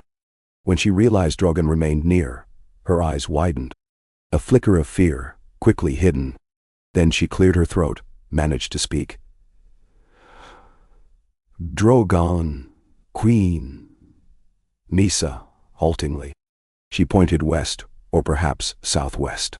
She repeated a few more words, stumbling over them. The gist, as far as he could interpret, was that she was urging him to fly to some far place, referencing Daenerys as mother, possibly alluding to the Targaryen legacy. Her voice trembled with yearning or desperation. He snorted. Did she expect him to ferry her across half the world? Daenerys was gone. That bond was dust. This woman might worship the memory of the Dragon Queen, but it had no bearing on him. He flared his wings, as if to remind her that he was no docile mount. She bowed her head, acknowledging his refusal. But she did not leave. Her determination flickered like a half-banked fire. Perhaps she intended to follow him wherever he went, hoping to coax him onto some mission. If so, She might starve or die of thirst in the wilderness. One woman could not keep pace with the dragon forever. Yet the next morning, when he prepared to fly on, she was there, watching with quiet sadness. As he took flight, she stood and began walking in the same direction, staff in hand. He soared overhead, occasionally glancing down. There she was, a tiny shape below, trudging across the grasses. It seemed pointless. And yet, he found himself circling back every so often, drawn by a reluctant curiosity. He scouted around for larger game, dined, then returned to see if she had collapsed. Each time, she was still pushing forward, one foot in front of the other. Days turned into weeks. Their strange coexistence continued. The tension between them lessened, replaced by a grudging acceptance on his part. She would appear, half dead, with dusty clothes and blistered feet, offering him a bow or a soft word in her fractured tongues. He allowed her to linger, made no move to kill her, but also gave no sign of deeper trust. He feasted on wild herds as he pleased. She scrounged for small game, occasionally fishing or trapping rabbits. Sometimes at night, she lit a fire and sang in a low voice, a tune so foreign he had never heard its like. And though he could not understand the words, the haunting melody carried an undercurrent of loss. It reminded him of Valyria's ghosts, though not as malevolent. Sadder. Perhaps she too had lost something dear to her. One evening, while roosting near a rocky hill, Drogon watched her ascend the slope below him, swatting away biting flies. She carried a small bundle of roots or tubers she had dug from the earth. Setting them aside, she hesitated, then approached a bit closer. Through trial and error, she had learned how near she could come before he snarled a warning. Now she halted at that invisible boundary. Her face showed faint lines of worry, but also a gleam of determination. She lifted her hand and placed it over her heart, as she had done once before. "Drogon," she said. "Queen Daenerys Targaryen." She repeated the name slowly, over-enunciating each syllable in the common tongue of Westeros. Drogon growled softly. The name Daenerys pricked him like a thorn. Hearing it from human lips again was unsettling, a reminder that men still remembered the woman he had loved and lost. Daenerys continued, tapping her chest.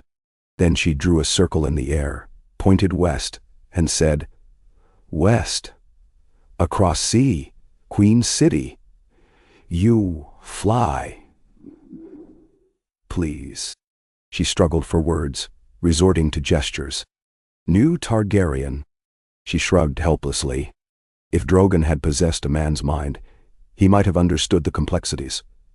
Rumors drifted across the world of Targaryen bloodlines stirring once more, or of Westeros' uncertain future. Perhaps Daenerys believed there was a living heir who bore Daenerys' name. Or maybe she was chasing stories of prophecy, an ancient promise that one day a dragon would return. But Drogon was no man, and prophecy meant nothing to him. All he knew was that Daenerys was gone. No mortal words could change that. He lashed his tail, scattering loose gravel. Daenerys flinched. She tried again, speaking more quickly, fumbling over the words. She repeated, "Targaryen, dragon, crown, flame, west." Then she knelt, pressing her forehead to the ground. It seemed she wanted him to cross the sea again, perhaps to claim or defend some throne. Drogon let out a roar of denial that echoed across the hills. The idea repelled him. He had left that realm behind after Daenerys' death. He had no desire to see the lands where men had butchered her dream. Let them keep their iron chairs. He soared away, letting the night swallow her pleas. Still, the seed was planted. Over the following weeks, she repeated variations of that entreaty, mixing in bits of the common tongue, Valyrian, and half a dozen other dialects. Sometimes, she seemed to speak to the air, lamenting a great distance that could only be bridged by flight. Other times, she invoked Daenerys' name as if it were a holy vow. Drogon met her words with stony silence. She might be driven by faith or some prophecy, but he was only a creature of flesh, scale, and fire, unburdened by human ambitions. If the memory of Daenerys still stirred within him, it did not stir him to any cause or quest, only to a sorrow that burned like smoldering coals. But Daenerys' perseverance was relentless. She never tried to climb onto his back. That would have ended in her death. But she shadowed him across plains and rivers, forging a slow path that mimicked his flight direction. When storms battered them, she huddled in caves or beneath trees. He soared above the clouds. Yet as soon as the weather cleared, she trudged onward. She spoke less frequently now, as though knowing words alone could not sway him. Instead, she simply remained, an ever-present witness to his solitude. Her presence became an odd constant in his daily hunts, as if he had acquired a single, persistent acolyte. She confounded him. What human in her right mind followed a dragon day after day, receiving neither reward nor reassurance? Why didn't she yield to despair and turn back? She must have known he would not carry her on his wings. Yet she pressed on, footsore and hungry, always a distant silhouette on the horizon. Over time, he found himself checking whether she still followed, scanning the fields behind him. A curious part of him bristled each time he saw no sign of her, only to feel a strange relief when her figure eventually appeared. Then came the day she finally collapsed. It was a scorching noon, the sun beating mercilessly upon a wide plain. Drogon had scouted ahead, devouring a large horned ram near a shallow pond. As he rose into the air, he glanced back and saw Daenerys swaying on her feet. He hovered, uncertain. She took a few more trudging steps, then crumpled into the tall grass. At first he waited, expecting her to rise again. But she did not. The minutes stretched. No movement. A sense of hollowness tugged at him. She had come so far, only to die of exhaustion. Curiosity won out. He descended, stirring the grass into waves. When he landed, he found her unconscious, face flushed with heat, her lips cracked and dry. Her cloak was damp with sweat, and the glow of her pendant had dimmed to near nothing. She barely breathed, her pulse weak. Even a dragon's limited sense of empathy recognized that she was near death if left untended. He stared at her, torn. He could easily ignore her plight. It was not his concern. She was just another fragile human who had ventured too far from safety. Yet, as he glanced back at the path she had trod, a memory rose of Daenerys staggering in the red waste, refusing to yield. Some echo of that memory reached across the gulf of time. Despite himself, Drogon let out a soft, rumbling breath. He used his snout to nudge her, rolling her onto her back. Her eyes fluttered, but she did not rouse. There was a pouch at her waist, likely water, though it felt empty. He sniffed. A trickle of water remained inside, but not enough to revive her. Glancing around, he spotted the pond where he had made his kill. Though it was muddy, it was the only water source nearby. Human bodies were frail contraptions, capable of dying from thirst in days. In the past, Daenerys had needed him for survival, and he had never truly understood how she balanced on that edge.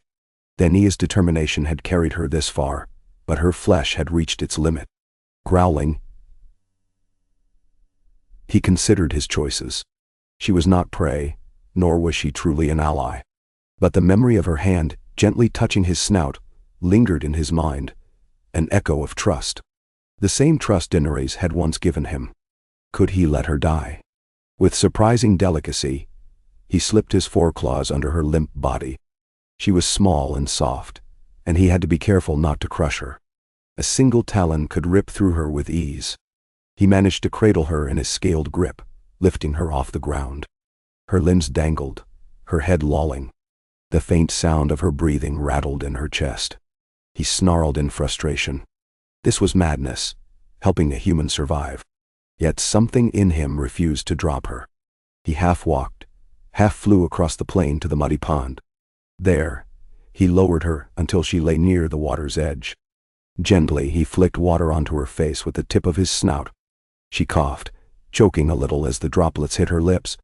With another careful motion, He used a claw to tilt her head, letting some water seep into her mouth. She sputtered, swallowing reflexively. Her eyelids fluttered. It was an awkward, clumsy process. A dragon was not meant to nurse a human. But he persisted, unwilling to let her expire now. Slowly, color returned to her cheeks. Her eyes blinked open, unfocused. She croaked something, and he recognized his own name on her lips. He pressed his claw to her side, preventing her from rolling into the water and drowning. The next hour was tense, but she rallied, sipping small amounts of the murky water. Eventually, she managed to roll onto her elbows, coughing. She stared at Drogon with disbelief and relief. Tears welled in her eyes, though she was too weak to speak much. She patted his claw in trembling gratitude. He snorted, stepping away. The scene felt surreal. Had he truly rescued a mortal from the jaws of thirst? He hissed in self-chiding, as though scolding himself for foolish sentiment. Yet the deed was done. She would live for now. Over the next 2 days, he remained near that pond, allowing Valyria time to recover. She drank carefully, rationing her sips to avoid sickness. She found some edible reeds along the banks, chewing them for nourishment. His hunts continued unabated. He seized a pair of small antelopes in the vicinity. She flinched at his savage feasting but did not protest. Instead, she watched from a distance. Her eyes filled with a quiet gratitude that he let her remain. Once she regained some strength, she tried to speak with him again about traveling west, using gestures and repetitive phrases. At times, she indicated the sun's path, pointing westward and murmuring Targaryen, Daenerys, all the old words. She made flight motions with her arms, as if urging him to cross the sea. He responded with a snarl or a swirl of flame that scorched the ground. Still, she did not give up. She scrawled crude maps in the dirt, a large landmass, an ocean, and a smaller shape beyond. She drew what looked like a rough outline of Westeros, though whether she had ever seen it herself was unclear. Then she drew a tiny dragon shape, crossing the water. She tapped the dragon figure, then tapped him, then pointed to the landmass. Her eyes burned with a sort of fervent hope. He let out a thunderous roar that scattered birds from the trees. Why should he cross an ocean to find men who had conspired to kill his queen? There was nothing for him there. Yet he could not entirely dismiss the echoes of memory. He recalled carrying Daenerys' limp body away from the ruined throne room, the hush of her final breath. He had flown east to Valyria, guided by that ancient call. What if a different call beckoned now? He felt no such compulsion, though. Valyria's fervor was hers alone. Nevertheless, in the nights that followed, his dreams grew restless. He found himself revisiting half-remembered vistas of King's Landing, the scorched city, the tower rising above the harbor. He saw Daenerys ascending steps that dripped with blood, saw the ruined iron throne she had yearned for. He snapped awake more than once, trembling. The dream always ended in her death. West meant heartbreak, a reminder that she was gone. East had brought illusions and ghosts. Everywhere was haunted by loss. Perhaps that was the fate of the last dragon. And yet, Valyria's unwavering presence tugged at him like a faint tide. She believed so strongly that he was needed elsewhere. During her watch at night, he often heard her chanting or praying under her breath. He caught the name Aralor once or twice, the red god worshipped by some priests of the East, rumored to work miracles in flame. Perhaps that was the source of her gem's glow. If so, her dedication might stem from prophecy. She seemed convinced that a living dragon had a role to play. Drogon had no interest in men's gods, but the notion of flame-based magic reminded him vaguely of the bond he'd shared with Daenerys' unburnt flesh. At length, as the summer days began to shorten, the dryness returned to the plains. Game grew scarcer, and then Valyria resumed her entreaties to travel west. She had regained enough strength to walk comfortably again, though the journey had left her lean and haggard.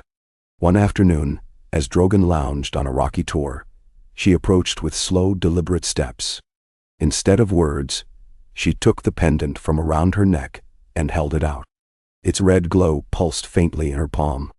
Carefully, she placed it on a flat stone midway between them. Then she withdrew, motioning for him to examine it. It looked like a polished ruby, though it had thin cracks inside that shimmered with a subdued inner light. Drogon sniffed, letting out a small flame to see if it would react. The gem sparkled, but no illusions emerged. Then Ian knelt beside it, touched her fingertips to it, and whispered something. A faint warmth radiated from it, reminiscent of a comfortable hearth. Nothing like the oppressive power of Valyria's dais. She lifted her gaze to Drogon, tears shining in her eyes. Then, using the hilt of a small knife, she pricked her fingertip and let a single drop of blood fall onto the gem's surface. The droplet sizzled, dissolving in a tiny flash of red light. Drogon rumbled, intrigued but wary. Then Nia nodded, as if that reaction confirmed something for her. She let out a halting phrase in the common tongue. Blood, fire, call, west. Please. She tapped her chest, then held her hand out toward Drogon as if to say she was willing to spill blood for her cause. He snarled in frustration. Humans and their cryptic ways. The memory of blood magic in Valyria made him recoil. Yet the Nia's gesture felt more like an oath than a sacrifice. Something about it stirred an echo in him. The old Targaryen tradition, that blood and fire were at the heart of dragon bonds. Daenerys' eggs had hatched in a funeral pyre, the confluence of blood, sacrifice, and flame. Now this woman invoked a lesser echo of that rite, pleading for him to cross the sea. He roared, frustration boiling over. He turned abruptly, launching himself into the sky. He needed to escape these questions, these demands. Flying high, he soared until the plains spread out below him in a patchwork of gold and green, with the winding river shining like a silver ribbon. Clouds surrounded him. The rush of wind filled his ears. He roared again, letting the sound vanish into the heights. For hours he flew aimlessly, drifting on thermals, hunting as needed. But all the while, the memory of that single drop of blood on the glowing gem gnawed at him. By dusk, he found himself circling back toward the rocky tor where he had left Venia. She remained there, the gem cradled in her hands, her eyes closed in a posture of prayer or meditation.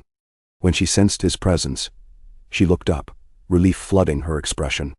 She placed the gem on the ground again, as if inviting him to approach on his own terms.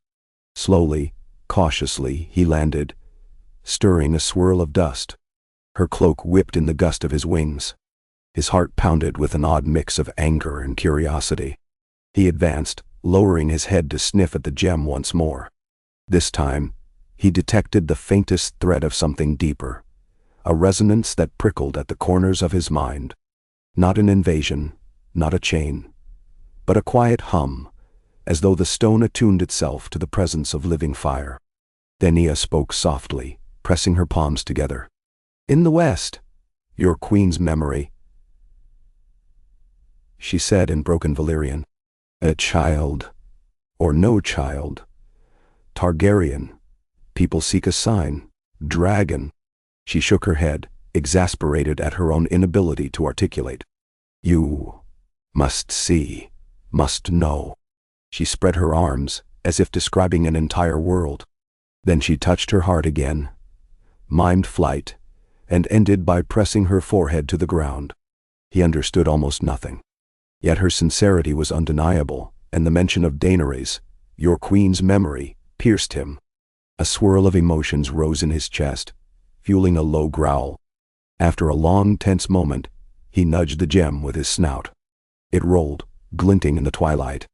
Then Nia watched, her breath caught in her throat, uncertain what he would do next. Instead of scorching the stone, Drogon let out a cautious breath, a small flicker of flame that licked around the edges. The gem flashed in response, momentarily brightening. Then Nia's eyes widened. She lifted her hands toward it, but he pinned it down with a single claw, preventing her from taking it. For an instant, the gem glowed so brightly he had to blink. Then it dimmed again, returning to its gentle shimmer. Then Nia swallowed hard, tears gathering once more. She bowed her head. In the hush, a wind rustled the sparse grass.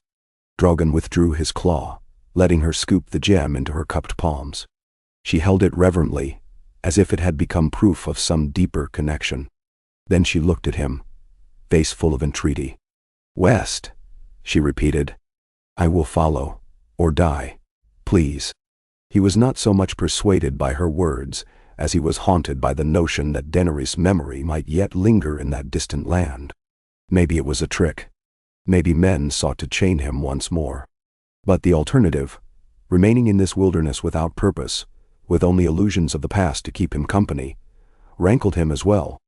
He shifted, scraping at the stone, uncertain. The last time he had listened to a mortal's request, it had led him into Valyria's cursed heart. That had nearly ended in his enslavement. Yet Daenerys was no Valyrian shade. She was flesh and bone, a frail mortal who had proven her devotion in the simplest ways. Could there be something waiting beyond the sea, a final chapter to the legacy Daenerys had tried to carve? Growling softly, he spread his wings, letting the wind catch them. Daenerys gasped, stepping back. Was he about to flee again? For a moment, he hovered on that threshold. Then, in a burst of decision, he lowered himself to the ground.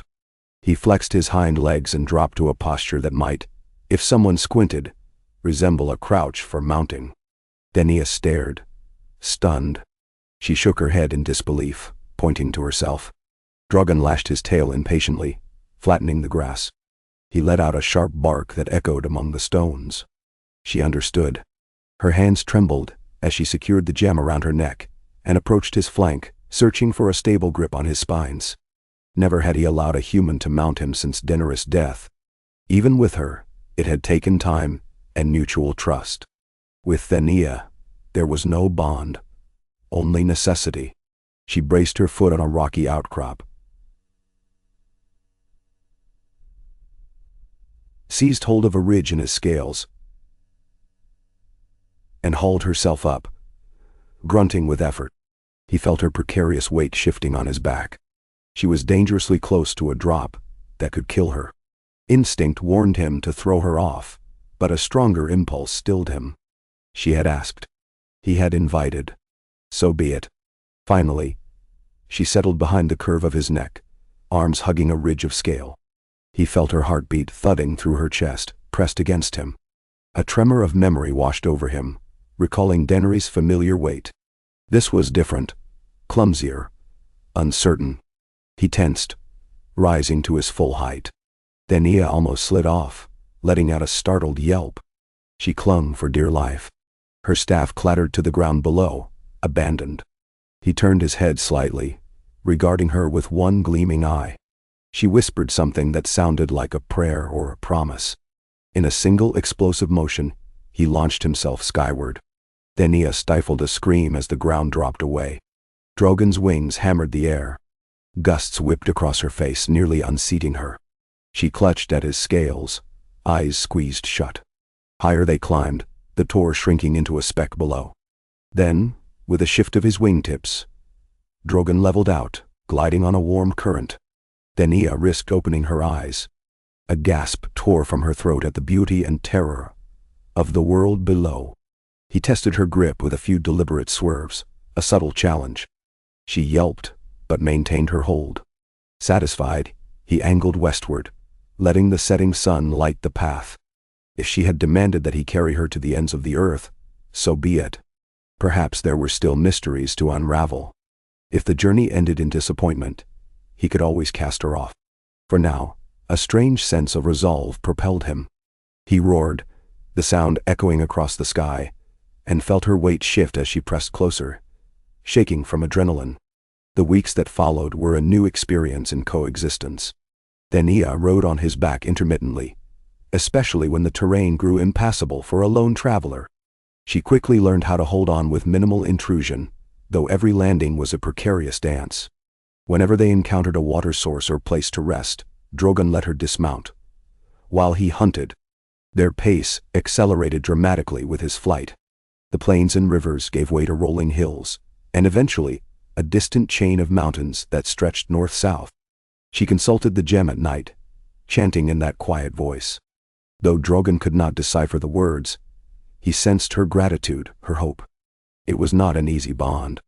She sometimes tried to guide him with subtle taps on his neck, or by leaning a certain way. He responded with rumbles of warning if it displeased him, or he simply ignored her. But gradually, a rhythm emerged. Her seat on his back became more secure. She no longer flailed or panicked when he dove for a kill. In turn, he grew less inclined to dislodge her. He even tolerated her tentative grooming of his wounded side, where old burns had cracked some of his scales. She applied ointments from small clay pots, perhaps remedies gleaned from her travels. He neither welcomed nor rejected it, letting her fuss until she was satisfied. The wound stung, then cooled, a minor relief. As they continued west, the climate changed. They passed over regions dotted with scattered towns, farmland, roads. Sometimes, in the far distance, Drogon spotted caravans or riders, but he avoided them. Once, they had to cross a wide, shallow sea inlet. The water was dotted with fishing boats. Alarmed sailors glimpsed the dark shape overhead and pointed in terror. Then Ea ducked low against Drogon's neck to avoid being seen. None dared approach. He soared high until land reappeared, a rocky coastline thick with pine forests. From there, they followed a southwestern bearing, letting the gem's faint pulses guide their route, or perhaps letting Valyria's intuition lead. With each league, Drogon felt his tension grow. Memories of Westeros loomed at the edges of his mind, a place where his queen had fallen. Though he had never soared extensively across it, most of his time there had been in battle or near King's Landing, he still associated it with betrayal and sorrow. Valyria's fervor wavered not at all. If anything, as they drew closer, her determination seemed to strengthen, as if she believed some destiny awaited them. He was uncertain whether to dread or scorn such belief. At last, after crossing another narrower sea channel, they reached a coastline that reminded Drogon vaguely of the stormlands he had once glimpsed. The sky was overcast, the wind sharp. Great cliffs rose along the shore, battered by relentless waves. Then Ea clutched his spines tightly as he navigated the buffeting gusts. The gem at her throat glowed more brightly in these stormy skies, reflecting the gray light in uncanny flashes. They flew inland, over rolling hills flecked with farmland and small villages. Alarm bells rang below, whenever villagers spotted the massive dragon overhead. Carts were abandoned in fields, livestock scattered. Smoke from cooking fires drifted in uneasy spirals. Drogon snarled. This reaction was no surprise. The last time a dragon had soared these skies, it had brought war and destruction. He had no illusions that men would greet him kindly. Then Ea peered down, face etched with a mix of regret and resolve. There would be no easy welcomes here. One evening, they circled a broad road that led to a sprawling fortress city near a river. The architecture was foreign to Drogon, though Ea studied it as if looking for landmarks. After some deliberation, they landed on a wooded ridge a few miles from the city. Then Ea dismounted, legs trembling from the journey. She gazed at the fortress's distant silhouette, lost in thought. Drogon prowled along the ridge, sniffing the air. The city's scent carried thousands of humans, horses, smoke from forges, the stale reek of latrines. He growled in distaste. Then Ea closed her eyes, clasping her pendant. She spoke softly. Not here. Farther north. Another city. She repeated the words, Targaryen. King's Landing, north, as if working through her memory of a map. Drogon recognized only a fraction of the terms, but the name King's Landing made him bristle. That was the cursed place, the site of Daenerys' final betrayal. He let out a roar that shook the trees, scattering roosting birds. Then Ea stepped back, alarmed by his vehemence. She quickly shook her head, gesturing again to the roads leading north. She seemed to say that the final destination lay beyond, perhaps near the capital city or in the direction of the old Targaryen strongholds. He felt a wave of revulsion, but her pleading gaze steadied him. Perhaps she believed some redemption or final closure awaited. Did he? In the end, they skirted the fortress by night, flying low and silent. Patrols along the roads were few, though occasionally, a guard post flared torches at the sound of wing beats overhead. They pressed on, resting in forests and hills to avoid detection. The further north they traveled, the colder the air grew. Autumn had arrived in Westeros, painting the trees in gold and crimson. The dryness of the eastern plains gave way to morning frosts. Some days, Denia shivered despite her cloak, relying on a small fire for warmth while Drogon sprawled on a rocky outcrop, letting the crisp air flow over him. The old wound in his side ached in the cold, but he endured. They encountered more towns, more farmland. Sometimes Drogon glimpsed nightly banners, heard the clamoring horns that signaled the approach of a dragon. He was not worried. No scorpion bolts or catapults dotted these small settlements. If an army dared to come for him, he would set them aflame. Yet Denia insisted on caution, guiding him around the densest areas. She seemed anxious to reach their true destination without conflict, as if time were pressing. He had no notion of what the rush might be.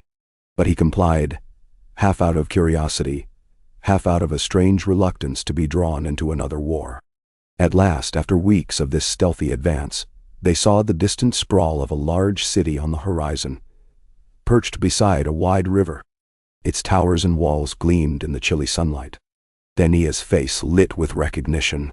She murmured a word, King's Landing, but followed it with a second name, Dragon Pit.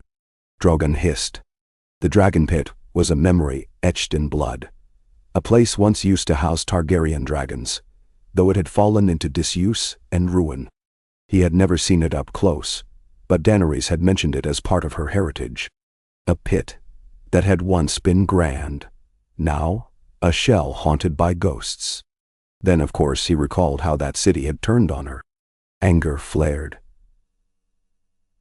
stirring flames in his throat. Denia gently touched his flank, murmuring words of reassurance. She pointed to a range of hills outside the city, as if indicating a plan to land there. He rumbled in agreement. The city's outskirts were heavily populated, but the hills might provide enough cover to avoid immediate confrontation. In a great swoop he circled around, descending into a lightly forested ridge within sight of the city's gates. The walls bristled with watchers. Trumpets sounded in alarm as soon as his silhouette became visible. Armored figures scrambled along the battlements, though they looked unprepared for a dragon's presence. Denia slid off his back, stumbling on shaky legs. She cast an anxious glance at the city. Smoke rose from hundreds of chimneys. The reek of so many humans washed over them. Drogon snorted, remembering the stench of King's Landing from above. She pressed her hands together in silent entreaty, then pointed to him, and then to a safer vantage point near the ridge's slope. She wanted him to wait here while she approached on foot, or so it seemed. Her plan, presumably, was to talk her way into the city, find whoever she believed might hold Daenerys' legacy, and then call for Drogon if needed. Or maybe she hoped to reason with city guards, though that was a foolish notion. A single rumor of a black dragon would make them panic. Still, no better plan presented itself. She bowed to Drogon, placed her palm against his scales as a silent goodbye, then turned to make her way down the hill. Her form soon vanished among the sparse trees. Drogon snorted, uneasy. He did not trust these people, not after what they had done to Daenerys. He might have soared in and incinerated the Red Keep, but that would only stir a hornet's nest of retaliation. Denia seemed to believe in a gentler approach. He felt a pang of doubt. If she was caught or killed, her quest would end in vain. Yet if she succeeded, what then? He paced near the ridge until nightfall, scanning the city from afar. Torches glimmered along the walls and in the streets. Occasionally, he heard distant shouts or horns. Perhaps the city was on high alert. He roared softly in the darkness, longing to vent his fire on the place that had broken his heart. But he waited. Hours crawled by. No sign of Denia's return. He dozed fitfully, rising at every snap of a twig, half hoping it was her. The sky lightened with the approach of dawn. Finally, just as the first rays of sun pierced the horizon, he sensed movement in the trees. Denia stumbled into view, breathing hard. Even from a distance, he could see the strain on her face. She hurried to him, cloak torn, hair wild. Relief and urgency shone in her eyes. When she reached him, she sank to her knees, rummaging in a small satchel. From it, she withdrew a scrap of parchment. It bore a rudimentary sketch that resembled a castle or fortress perched on a high hill, with some distinct architecture. She tapped the sketch, saying, "Dragonstone, then tapped Drogon's flank, repeating, "Dragonstone." She rolled the parchment and pointed out over Blackwater Bay, the wide water that fronted King's Landing. Then she mimed flight, urging him to cross the bay to that island fortress. Dragonstone, the ancient seat of House Targaryen. The place Daenerys had once claimed as her home in Westeros. The place from which her ancestors had launched their conquest. Drogon recognized the name, though it stirred a swirl of conflict. That island fortress was rumored to have halls and passages shaped from volcanic stone. Perhaps it still held echoes of old Valyria. He rumbled in uncertainty. Daenerys' face bore an intensity he had rarely seen. She repeated, "Emhisa, Daenerys, and Dragon," then tapped the parchment, as if to say that something or someone waited there. His heartbeat thundered, suspicion and yearning wrestling inside him. Could it be a trap? Or was there truly some spark of Targaryen legacy alive in Dragonstone? He unleashed a roar that rattled the leaves. Then he bent low, allowing Daenerys to climb onto his back once more. She secured herself, her breath shaking. Together, they launched into the dawn sky, the city's walls receding behind them. Smoke from early fires drifted aimlessly in the cold morning air. He followed the coastline east, skirting the edges of Blackwater Bay. The sea shimmered silver under the rising sun. Ships dotted the waters, merchant vessels, fishing boats, a few war galleys. At sight of the dragon overhead, sails were furled in panic. Decks cleared. None dared approach him. Within hours, a dark shape rose from the sea's horizon. Dragonstone Tautai. Its steep cliffs and jagged towers jutted from the waves like a black crown. Even from a distance, Drogon felt the same ancient resonance that had pulsed in Valyria. Faint but undeniably kin to the seat of House Targaryen. Walls of fused stone and carved gargoyles loomed. Legends said the fortress had been shaped by Valyrian magic long ago. Now, it stood silent against the pounding surf. Daenerys pointed to a high courtyard near the fortress's upper levels, where a large expanse of stone seemed suitable for landing. Drogon circled, scanning for threats.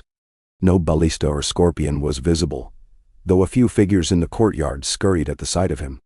His keen eyes picked out what looked like soldiers or guards, some brandishing spears or crossbows. He growled. Daenerys pressed herself close, whispering soothing words. She pointed again, urging him to land carefully. He snorted. Carefully was not in his nature, but he would attempt it. He descended in a wide spiral, his wings buffeted by the sea wind. The fortress loomed closer, revealing its labyrinthine architecture. Massive dragon heads carved into battlements, twisting staircases, and turrets shaped like horns. Cliffs fell away beneath the castle, forming a rocky coastline battered by waves. The courtyard she indicated was only partially enclosed by walls. As he approached, the guards panicked, some running for cover, others forming a shaky line with their weapons. He could almost taste their fear in the salt air. He drew back his lips in a snarl, warning them not to challenge him. The wind from his wings whipped at their cloaks, sending crossbow bolts skittering across the stone as they fumbled. With a heavy crunch, he landed, talons scraping on the courtyard floor. Stone cracked under his weight. Daenerys slid off his back, stumbling. She raised her hands, calling out in a loud, quavering voice. Drogon recognized a few words. "Peace? Targaryen." The guards hesitated. One man fired a crossbow bolt in panic, and it glanced off Drogon's scales with a spark of metal. He roared, unleashing a cone of flame that scorched the courtyard's far wall. Soldiers dove for cover, shrieking in terror. Daenerys shouted again, stepping between them and Drogon with arms raised, as if she believed her frail body could protect him or them. The gem at her neck glowed fiercely, red light dancing across the courtyard. Amid the confusion, a new figure emerged from a doorway leading into the castle. Dressed in dark leathers and a short cloak, this person moved with calm confidence, ignoring the cowering guards. Even from a distance, Drogon sensed a presence, a certain intangible air of authority. The figure was tall, with hair that glinted silver in the harsh daylight, a color reminiscent of the Valyrian bloodline. Daenerys called out to the newcomer, voice breaking. Targaryen blood. He is here. Drogon. She gestured toward him, tears in her eyes. The silver-haired figure paused, scanning the scene.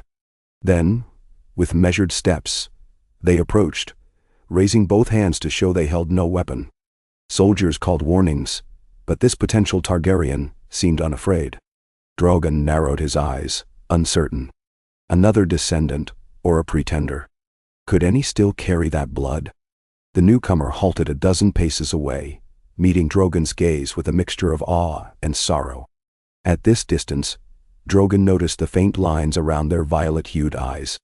Not the same as Daenerys, but enough of a resemblance to quicken his heart. Daenerys knelt and pressed her forehead to the ground, whispering prayers. The newcomer spoke softly, in a voice trembling with emotion. Drogon, you have come home. Drogon bared his teeth, not certain this fortress was any home. But he sensed no immediate threat. The newcomer extended a hand, as if longing to touch him, then thought better of it, letting it fall.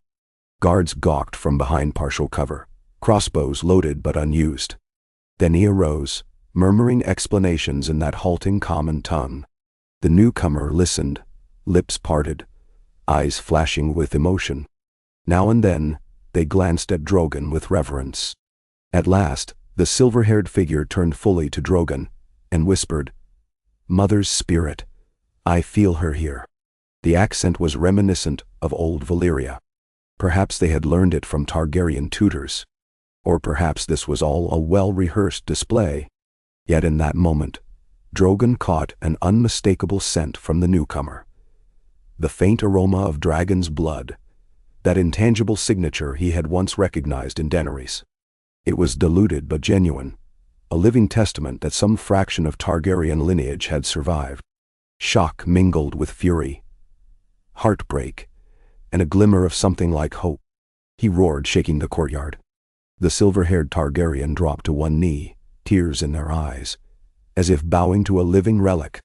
Daenerys gently placed a hand on the Targaryen's shoulder, then turned to Drogon with an exhausted smile. In her eyes he saw relief, triumph, and the exhaustion of a prophecy fulfilled. The clang of soldiers' armor receded as more men rushed in, uncertain whether to attack. But the Targaryen figure raised a hand, commanding them to stand down. Some obeyed grudgingly, others lowered their weapons, confounded. The fortress's stone walls bore black scorch marks from Drogon's earlier flame. Smoke trailed into the sky. An uneasy quiet fell. Daenerys sank to her knees again, her body shaking with spent adrenaline. Drogon stood, massive and fearsome, torn between a desire to burn everything and a strange yearning for the memory of Daenerys. The silver-haired Targaryen rose, approached one step closer, and placed a trembling palm on Drogon's scaled flank. For a moment, time froze. Drogon tensed, expecting a jolt of sorcery or illusions. Instead, he felt only the warmth of mortal flesh, carrying within it a faint echo of that ancient heritage. No illusions, no chains. A link to Daenerys, however distant. He exhaled a shaky breath, letting out a small puff of smoke. The Targaryen closed their eyes, tears slipping free. Thank you for returning. She would be proud. Drogon did not understand the words precisely, but he sensed their reverence. All around them, the courtyard was crowded with guards who whispered rumors, half in fear, half in awe. Daenerys pressed her face against the stone, relief washing over her. The gem at her neck glowed softly, reflecting the morning light. She had done it, brought the last living dragon back to House Targaryen, at least what remained of it. Uncertainty weighed on Drogon. Would these heirs prove worthy of the name, or would they betray him as so many had betrayed Daenerys? He felt a growl building, but the silver-haired figure kept their hand against his scales, as though offering a silent vow. The tension in the courtyard lingered, thick as the salt in the sea air. At length, Drogon let out a low rumble, neither acceptance nor rejection, but a warning that he remained free. He could leave whenever he chose, burn the fortress to the ground if they tried to claim him. The Targaryen nodded, as if understanding the precarious nature of the moment. Then, slowly, a faint smile touched their lips. A fragile hope, a trembling start. Drogon shifted, turning his great head toward the fortress's heights, scanning the carved dragons that perched along the ramparts. Once, this place had been a seat of real power, a cradle for Targaryen ambition. Now it stood battered by time and war, awaiting a future no one could predict. Then Ea, knees still on the courtyard floor, closed her eyes and breathed a prayer of thanks to whatever god she believed in. The silver-haired Targaryen let out a ragged sigh of awe. High above, the morning sky stretched endless and cold. Drogon felt the wind ruffle his scales. The memory of Daenerys flickered like a torch in the darkness of his mind, urging him to decide whether this was a new beginning or a final farewell. The words of men were meaningless to him, but the presence of Targaryen blood carried a potent echo. Perhaps he would remain for a time, watchful, and see if any part of his queen's dream could still live. Or perhaps he would roar his defiance, cast off the fragile connection, and vanish into the unknown. For now, he only rested his weight on the ancient stone, letting the swirling hush of expectation fill the courtyard. A single tear slipped from the Targaryen's eye, dissolving against his hot scales. A hush fell over the fortress. Then, as though sensing an unspoken invitation, sea winds gusted through the courtyard, carrying the tang of salt and the faint cry of gulls. Dawn's light glinted off Drogon's dark hide, reflecting in the silver hair of the one who stood beside him. Somewhere in the background, Ea murmured a soft invocation. For this moment at least, man and dragon stood together in uneasy alliance, the old blood calling to the living flame, the last echo of Daenerys' reign overshadowing the fear in men's hearts. And though Drogon could not know what the future held, he felt the beat of his own fierce heart echoing in the stones of Dragonstone, the ancient seat of Targaryen might. He was here, at the threshold of memory and destiny. The ghosts of Valyria had been laid to rest. The illusions of the past no longer hounded him. Yet the presence of living Targaryen blood reminded him that not all ghosts were banished. Some might find renewal in the unlikeliest of alliances. The sun rose higher, illuminating the fortress spires in a copper glow. Drogon lifted his head, stared across the sea, and released a roar that shook the battlements. It was neither a challenge nor a lament. It was simply the voice of a dragon who had survived doom, illusions, betrayal, and grief, and who now stood upon a new shore, uncertain and alive. The sound reverberated off the fused stone walls and drifted out into the wide world. A final resonant note that declared to any who listened, Drogon was here, and he was not finished.